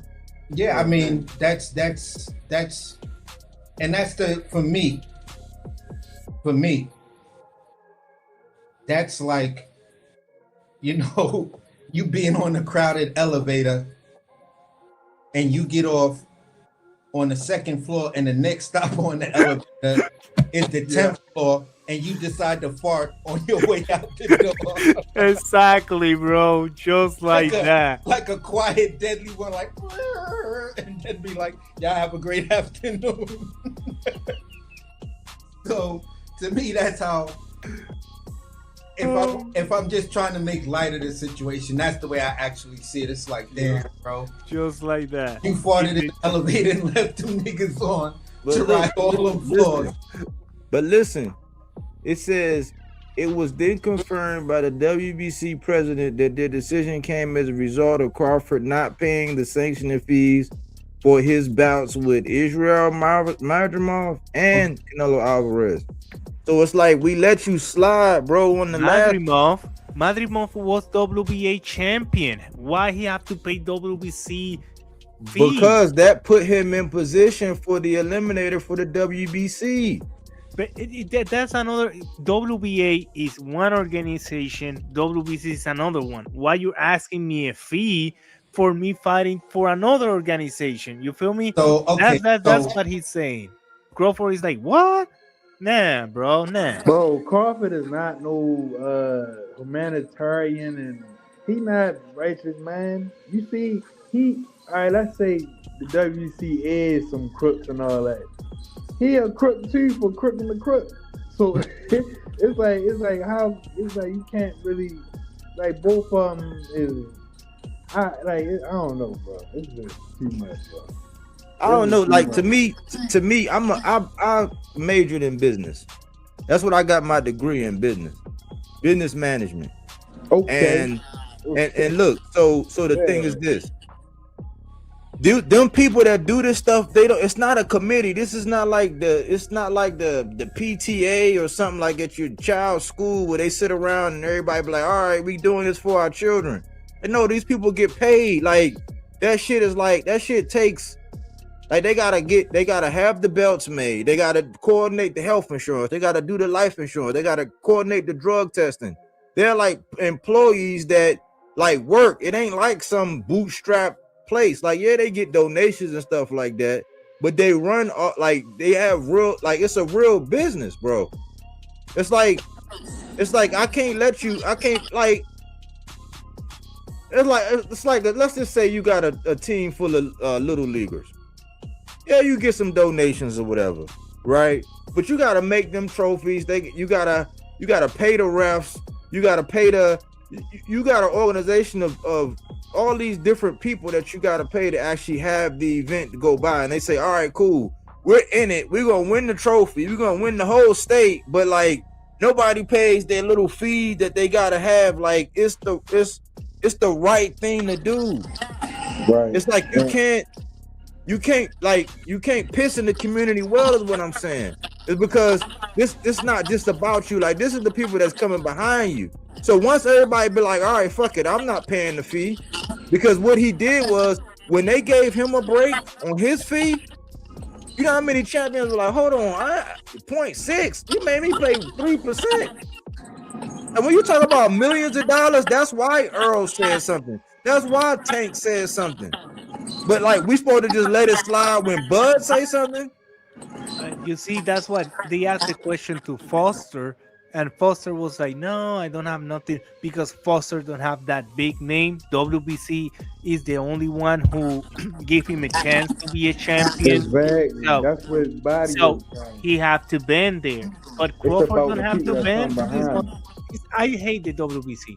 like Matias is holding that title. I'm hoping he get a new one and drop that shit out, because I really hate that title and No, that yeah, I don't. organization and everything. But see, Melazar, I'm not pro WBC either. Like, I was one of the biggest people. Like, remember, I was the one. I wish I could pull up this thumbnail. I had a thumbnail. It was one pair of sweatpants, but it had T.O. in it, and it had in the upper bodies. It had T.O.'s upper body and Devin's upper body in one pair of sweatpants. And I was saying, Mauricio, you gotta fix this, because remember when he created that situation at 35, like that we still dealing with to this day. Like when he did that franchise shit and he let Loma do that because it was for fees. Like, so I had my share of problems, but the solution isn't that, oh, we get to let this dude get away with murder. Yeah, like, but I understand where you're coming from, but the way you said, yeah, people can see it better. But Mauricio said that money go to a fund that his dad created to help boxers that cannot compete no more. But then it's no proof that he been helping nobody, even the Puerto Rican one that you say his name the other time, Richard Colon, Pritchard. Like it's not even you're not even helping that guy, and you say that money go to help these type of boxers that get injured, and then it's no proof you do that neither, like, because he don't say what he said. He said that money go to a fund that his dad created that is to help boxers in need. Yeah, the That's what he Jose said. Suleiman Boxers Fund. Yeah, but that Suleiman Senior. So that's what he said. Like it's different, and I don't know the business they got. And you know what? I'm going to go with Crawford. Whatever. He's the American. You know me. I was gonna choose the American. I mean, I know. I see, but see, you put me in a tough spot because I'm with the boxer. It's just that this is just, to me, this is just another thing. Because I remember the negotiation. This is like when they say shrewd, if there's the definition of shrewd businessman, and me as an American, me getting burnt, like me being a contractor, having a contract with these people, like earlier this year, I had a contract with these people. I did everything I had to do on my side of the contract, and they didn't. And I wanted to get violent, but I'm like, I can't do that because then I don't get no money. You see, so you I keep had to go back proving me. to the drawing board, get somebody else, get another contract. Like I had to thug it out for a little while, go get another contract, and hope that all my efforts with this company is going to be the way it's supposed to be, because like we got this thing in business, man. And I wish we didn't have this, but like today, in today's day and time, the way business deals go down is that we come up with a contract. We say, okay, cool, I like it, you like it, okay, cool. And then we shake hands on it. And then when we walking away, one person is always walking away like, I really gave it to that sucker. You know what I'm saying? It's like, that's not the best business. The best business is when both parties walk away happy and it's mutually beneficial. It's not to where you get over or you get the, you know what I'm saying, piss on my head and I gotta take it. You know what I'm saying? Like that's how I feel. So I remember guy. Like even in support with Bud, I remember, and I was like, I remember when what he did to Earl and how he wanted, like, man, he wanted to go through PBC books and he wanted to know how much the popcorn was and how. I'm like, okay, you can, it's your right as a businessman. I don't knock it, but like, look at what we got from that. Like he raked Earl over the coals. He raked Al and all them over the coals. Like he extended the timeline in which we would have got the fight. That's just one example of the things that he do in business.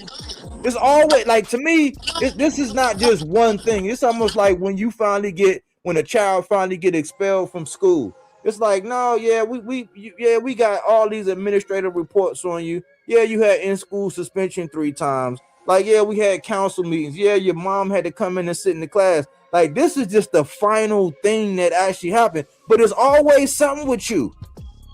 That's how I feel with Bud. It's like it was always something with this dude, man. Yeah, bro. And I could admit, during them early days of listening to the LDBC, Like that have you thinking that Ball was being racist and then this, that, and the third, but he was trying to tell everybody. But I was like, yeah, you know what? He is being racist and that. I was thinking that in my head, but I'm like, he's not saying nothing racist. He's saying the money he wasted on Bud, he could have bought houses in Beverly Hills, bro. He wasn't lying about that. It's like, Bud is not no street dude. I say he is like some type of like somebody he got in his ear talking for him or saying something. I don't know who it is, but somebody is pulling them strings, bro. Cause there's no way this dude that's skillful as ever, but is not known at all, just pop up and then all of a sudden you kissing babies and stuff, bro. He didn't fight his way to the top, bro. He could not. That's what business, like how you said. That's what businessmen do, bro. They gotta be a little bit, snaky and conniving, bro. Cause I ain't gonna say Mira, Paco Alcalce, he was, Bud Crawford was Paco Alcalce golden child, golden child to represent the WBO. So he teach him a lot of stuff, and we don't like the Mexican and the Mexican title. I know he talked trash about the WBC to Crawford. That old man, that was an OG back in the days. He talked trash to everybody, bro. Paco Alcalce, he like white people. Crawford like everybody, but Bodywork is different than me. You know why? Because you're a VA. You was a brave guy and signed that, and went over there and protect everybody. I was like, nah, I'm not going to go over there and die over there. Fuck that shit. I'm going to stay over here. You know what I'm saying? That's the difference. That's why we think like that. Like, you think the way you think, like, this is bad. You did it wrong and stuff like that. I am like, bro, fuck that motherfucker. You know what? Be shady to the shady guy. Fuck it. Take the bread. Bye. I mean, it's good. It's good. See, it's bittersweet for me because part of me is like, I say, I point the honor. You are in the honor because you got more. But my honor. thing is the precedence that you set. Like, I keep talking about this because look, remember when I keep saying precedence? How Canelo moved and how people are moving now. Like how Conor Ben just did that thing with Eubank, and now Shakur want to do that thing with him at 47. Like, it's precedence for these things. I be saying, okay, listen, man, if we start these things now, if we allow these things to go on and it don't get checked or we don't say nothing, you're not gonna be able to say nothing when the people behind you do the same thing. And if we do this, listen to this. The way they're trying to get it, dude, is like they're basically, and I hate to go here, but it's almost like SLAVERY all over again, bro. Think about this. If you go by what that man said on his way out the door when he farted and when he damn near sharted in his pants and then got off that elevator, right? This is what he said. He's basically saying that the ring and what they say is the only thing that matters. You know how dangerous that is, bro? Yes. It's like you about to tip the scales and there are going to be no checks and balances for the very thing that got you where you were at, man. Like the same people that ranked you, that when you moved up in the rankings and you finally got your shot, you want to dismantle everything that got you to the rankings, that got you to undisputed, that recognized you all these different times, that made you have the respect, because it was accolades that got Bud his respect. It wasn't the fact that he fought the major names. We just sat up here and said he only got two names. So you want to tear down the accolade portion, the shit that what the main reason why people respect you. You want to tear that down and give that just to the ring? Where the ring is going to dictate who's the number one and number two. The ring is going to dictate who's the best. This nigga Turkey don't even know. Like Shakur said, the nigga don't know what he doing. And he giving him millions of dollars. I don't know. They don't know shit. Sometimes it Right. So stuff. what I'm saying is, we cannot, like, regardless. Let's just say it happens to be the WBC, right? But this could have just as well been the WBA. It could have just as well been the IBF. They just say, listen, man, I don't want our business out there. Like, I don't even think they wanted to know. They wanted all them other champions to know that he got a break, bro. Like, that he got 0.6%. But other niggas was having to pay 3%, bro. Like, the fact that went public, that's his fault. That's why he retired, bro. Like, if I, like, listen, dude. Yeah, that's why he retired. If I'm as a contractor, right? If I got a contract right now with a company, and that's my understanding, I'm like, okay, this is the going rate. This is what they getting. This is what they getting. And then somebody pop out and be like, hey, man, what's going on with this, man? You said, and then I find out that, hold on, shit, you was giving this to them for that at that rate, and you had me doing it for this rate. I would be pissed, bro. What do you think all the other champions are doing? That's what I'm saying. Cause we're not dumb. Like, he recorded that little video before he came out and said that.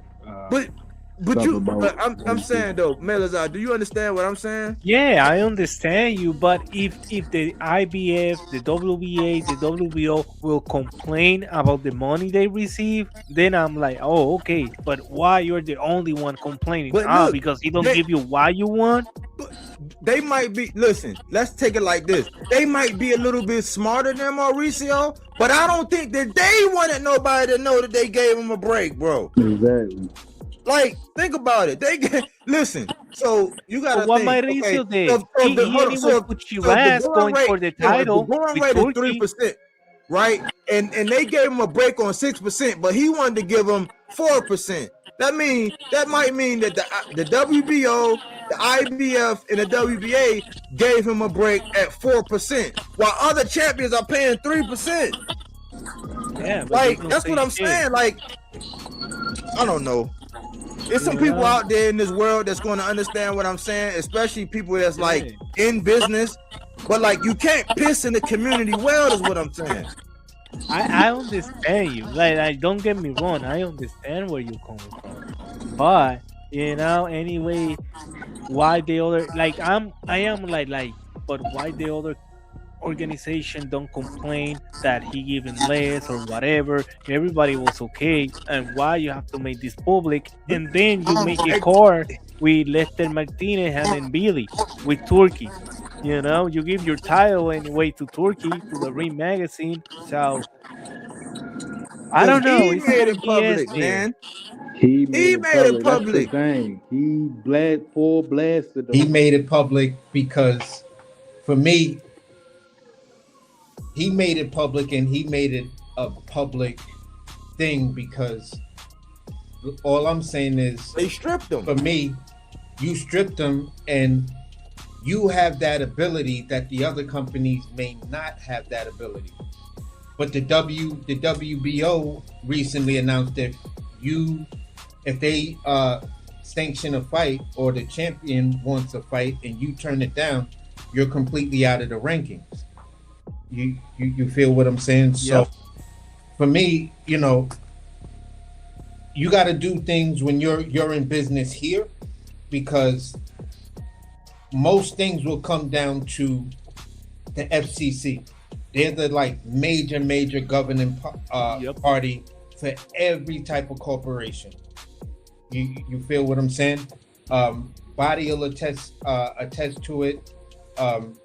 When you do your Dun & Bradstreet, there's a link that'll show you your FCC report. Yeah, no. So it's all right there. I don't know if the WBC has that because, like we all know, it's a Mexican-born company.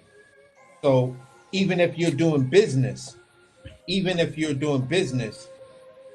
you still can't, what Body's saying, basically piss in the well that you plan to drink from 5 minutes from now.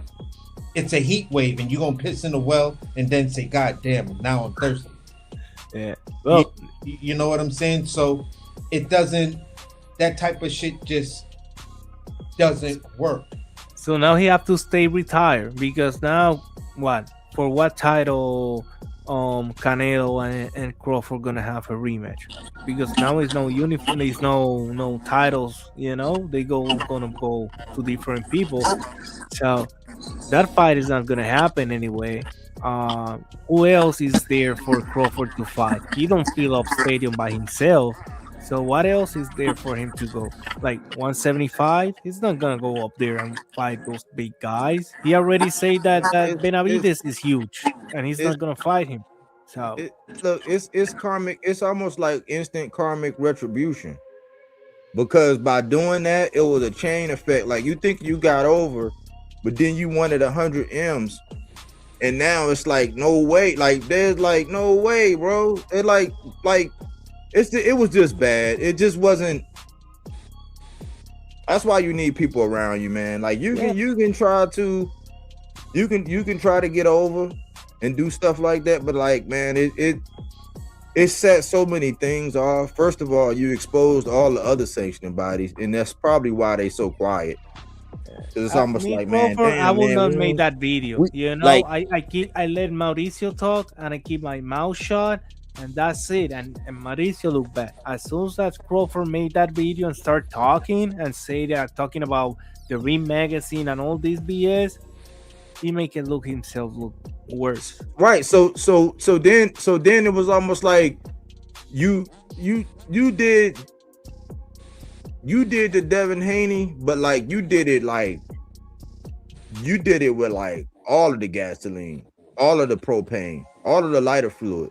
Like you burnt the motherfucking bridge down to where it's like, damn, we got to figure out how to make bridges again with the shit you did. Like, because the way you burnt this motherfucker down, we gotta make sure that this shit can't ever be reconstructed again, so somebody can burn it down. But like, this is what I'm saying. It was karmic retribution, and I feel bad because it's like it's the vainglorious, and it happens to us all the time. We'll go on a job and we'll do something stupid just because we felt disrespected or we felt like, oh no, they ain't gonna get over on me, but then you in jail where you can't make no fucking money. It's like almost to that extent, to where it's like what you did was kind of like so egregious that there's no way nobody gonna give you 100 million, bro. It's like you might like so to save face, you gonna gracefully bow out because you burnt the bridge to where it's like people they don't want to do business. So what did you win? You had the last laugh, and we all been through that. If you've been working for any period of time, you've all done something to where you might have walked off a job, or you gave a supervisor a piece of your mind, or you was like, you know what, or you did something to where you was just, and then you thought about it, you like, hold on, man, should I have done that? And when like that's what that move is on your way out the door. Empty pocket, I'm like, oh my god, what I did that, what I cursed that motherfucker, what I went to his office and cursed him. You know, I've been there. Yeah, I mean, right now, if he has one of those any hopes of looking at 100 mil or anything close to that, you better be trying to make an exhibition with Jake Paul, because that's pretty much the only door that might open up for him. You know, at this particular point, if it has anything to do with a sanctioning body or anything like that, and but it's business after this, KC. It's business after this. Like this shouldn't have been the last hoorah, but guess what? You put it out there to where if it's an endorsement, if it's an engagement, like the way they're gonna look back and look at all of the things and be like, do I want to do business? Do I feel like going through all of this? Like to where when he feel like he don't gotta do it, like businesses look at that, especially multi-million-dollar businesses, like where you get to make a fool out of it. Like, no. So this wasn't just about this. This wasn't just about Mauricio Suleiman. This wasn't just about this one thing. This was like, oh, you the type to where, oh, my last day, like how I used to, like literally, like when on my last day, I used to punch people in the face on the last day of school. Like one person at school and then one person on the bus. Like, so I'm gonna do that. So then the last time I did that, right, they kicked, like I was down by New Carrollton. Last time I did that, they put me out, and we was down New Carrollton. I had to walk from not New Carrollton. I had to walk from down almost by Palmer Park all the way back to where I lived. You know what I'm saying? Because I did that on my way out. Now, if I would have been in Bowie or somewhere like that, I'd have been fucked. But like, you can't do that, man. Yeah. Now, the retro, where these companies may try to fuck with him, and I'm just saying may, they gonna make you sign a whole bunch of paperwork, bro. They gonna have you on such a tight leash that you basically selling yourself for them to give you money. You feel what I'm saying? And then when you look at the stacks and stacks of paperwork and, you know, their handler telling you, you can't say that. Nope, you can't say that neither. Because it gives the impression. You're going to be like, what the fuck did I just sign myself into? You know, so other than that, that's not really the way when you're looking at doing business, unless you got something secure, it's in a bag, you ain't worried about anymore, whatever, then you could go around, you know, play the heavy sag with your ass cheeks hanging out and just be like, fuck it. You know what I'm saying? But if that's not the case, for people like me and Body who are trying to build our businesses and brands and shit like that, we look at shit like that as a, you know, a biblical no. That shit turns you into a pillar of salt and you do not move anymore. Your movement completely stopped. Yep. So that's the, if anybody's listening and they're trying to, and they may be, you know, arguing with the screen or, you know, debating themselves with the keyboard and stuff like that, even on the replay, we're looking at it through our filters, and those filters are our actual experience. It may not have been for 50 million, may not have been for, you know, 10, 15,000, but somewhere on along the line, when you're out here and you're putting yourself out here, you feel like there's a certain standard and certain integrity, and then somebody tries to play you, you may lose your cool that first time and then fuck around and have to recover. You feel what I'm saying? Because I did some stupid shit like that. I'm in a restaurant, right? And I'm being told what the numbers are that they were doing the day before, right? I mean, with the chef before me. Mm-hmm. So I'm putting in work, bringing the numbers up, dropping the food costs, all the things that I'm supposed to do. Now the place is busy. New York Times is writing about it. It's a celebrity hangout for celebrities that live in Bushwick and Williamsburg. And then I find out that they was paying the previous chef around almost $3,000 a week. I wasn't even making half that. So I get pissed off. I'm pissed off, right? So I'm in service and I'm like, all right, I know the owners come in on this day around this particular time. So they come in, I see both of them sitting down. I sit down at the table and I start talking to them. One of the dudes said something slick to me, like, what makes you think you were worth that kind of money? And I said, look at your motherfucking receipt, you dickhead. And I don't know what it was after that, but I swung at the dude. If he didn't have the reflexes to back up and just move his head a couple of inches, I would have smacked the shit out of him. But I was just so in my emotions and so heated that when I'm looking at him, I'm like, these niggas better not say nothing slick to me. Yeah, I'm gonna lose my shit. And I'm on that fucking shit right now. So when he said that, I could have just left it at, look at your fucking receipts, you dick. No chef has come through this restaurant, had put you on the Michelin map. No chef has gotten you write-ups in the New York Times. Nobody before me. And you asking me, what the fuck do I think, what makes me think I'm worth it? So I lost my shit. After that, it felt like between all the good restaurants in Bushwick and Williamsburg, I couldn't work there no more because that incident spread like wildfire.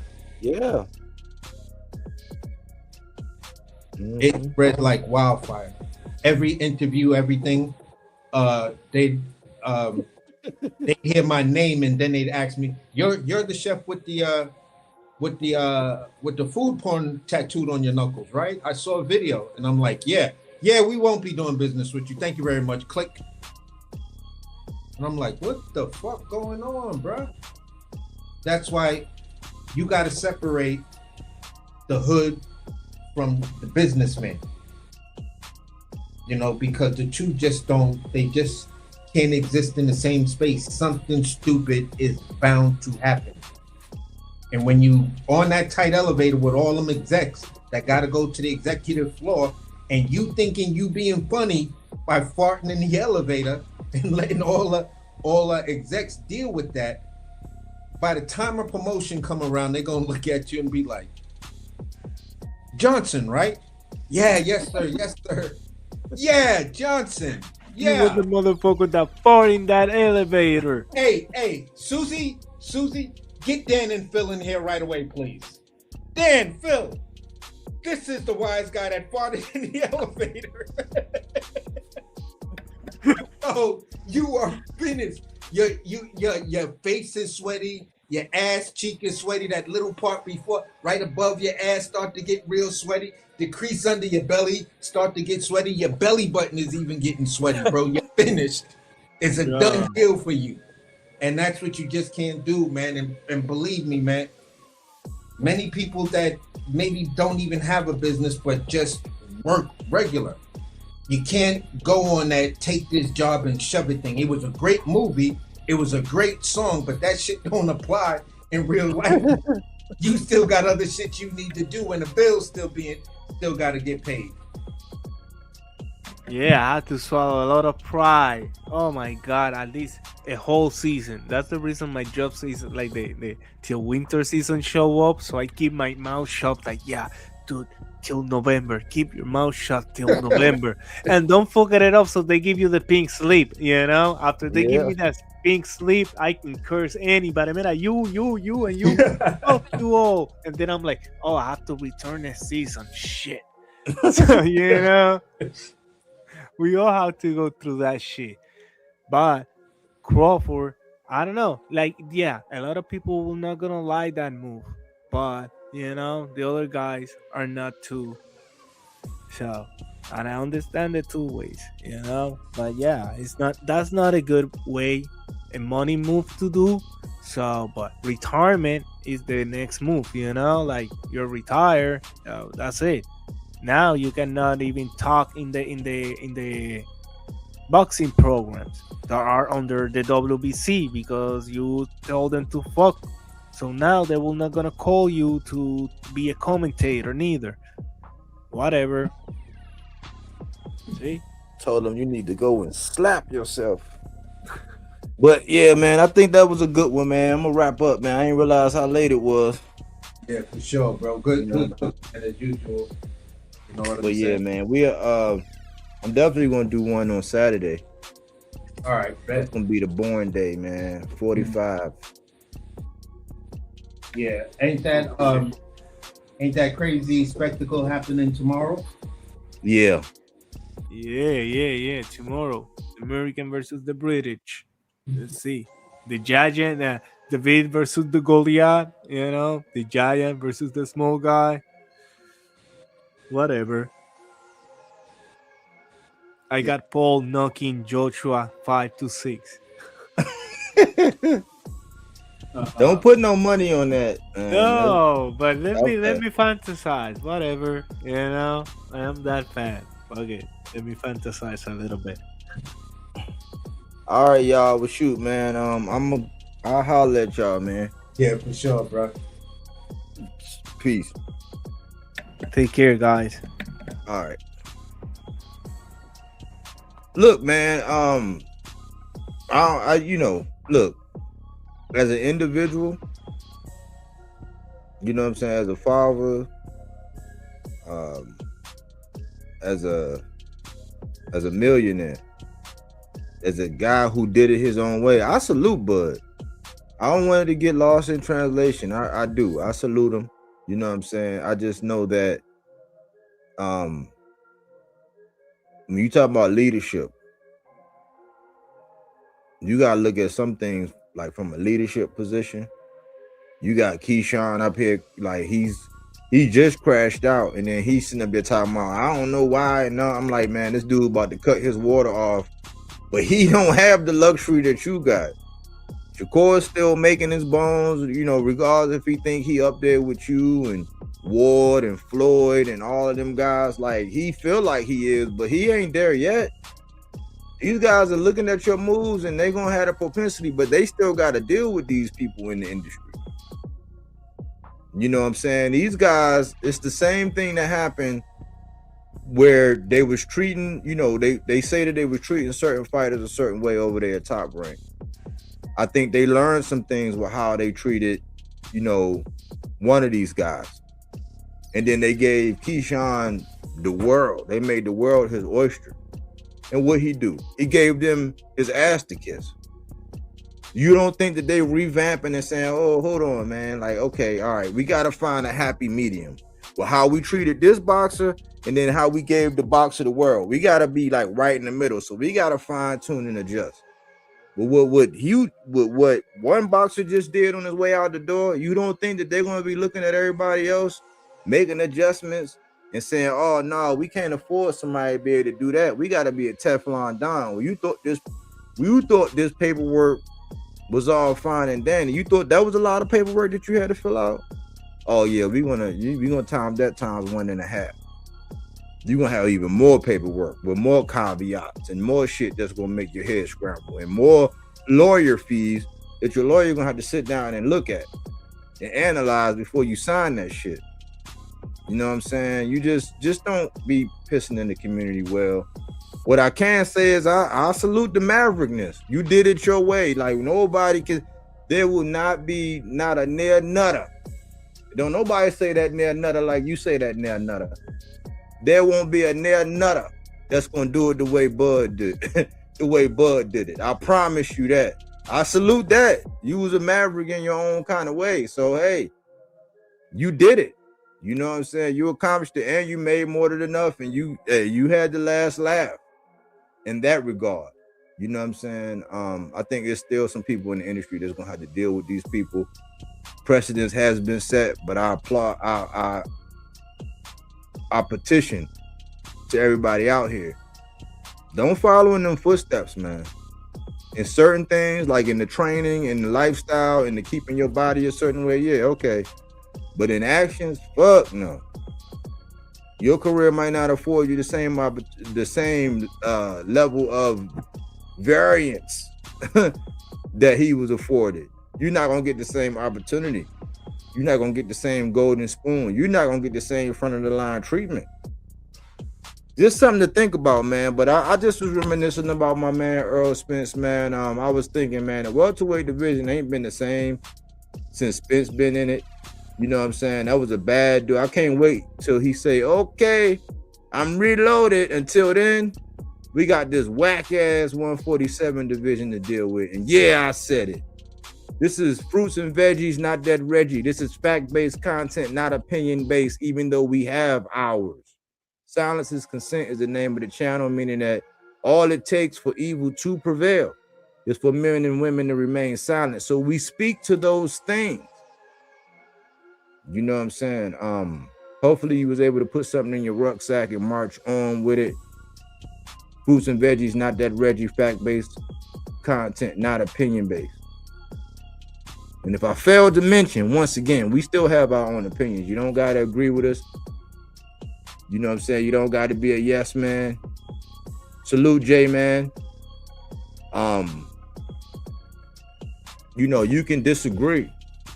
But I think that we do a good job at being the example as to how we can talk boxing, how we can have different perspectives, how we can let you voice your opinion without interruption, even if we don't agree. This is just boxing talk, man. This is just, it's therapeutic for me, man. And I appreciate everybody who came through and showed some support, especially some of the new people, man, like J-Man, Miss Coleman, my day one Aaron Jones came through, 93 Octane, Crush the Legend, you know what I'm saying? My co-host, May Lazar, and you know what I'm saying, my main Apple Scrapple, AC.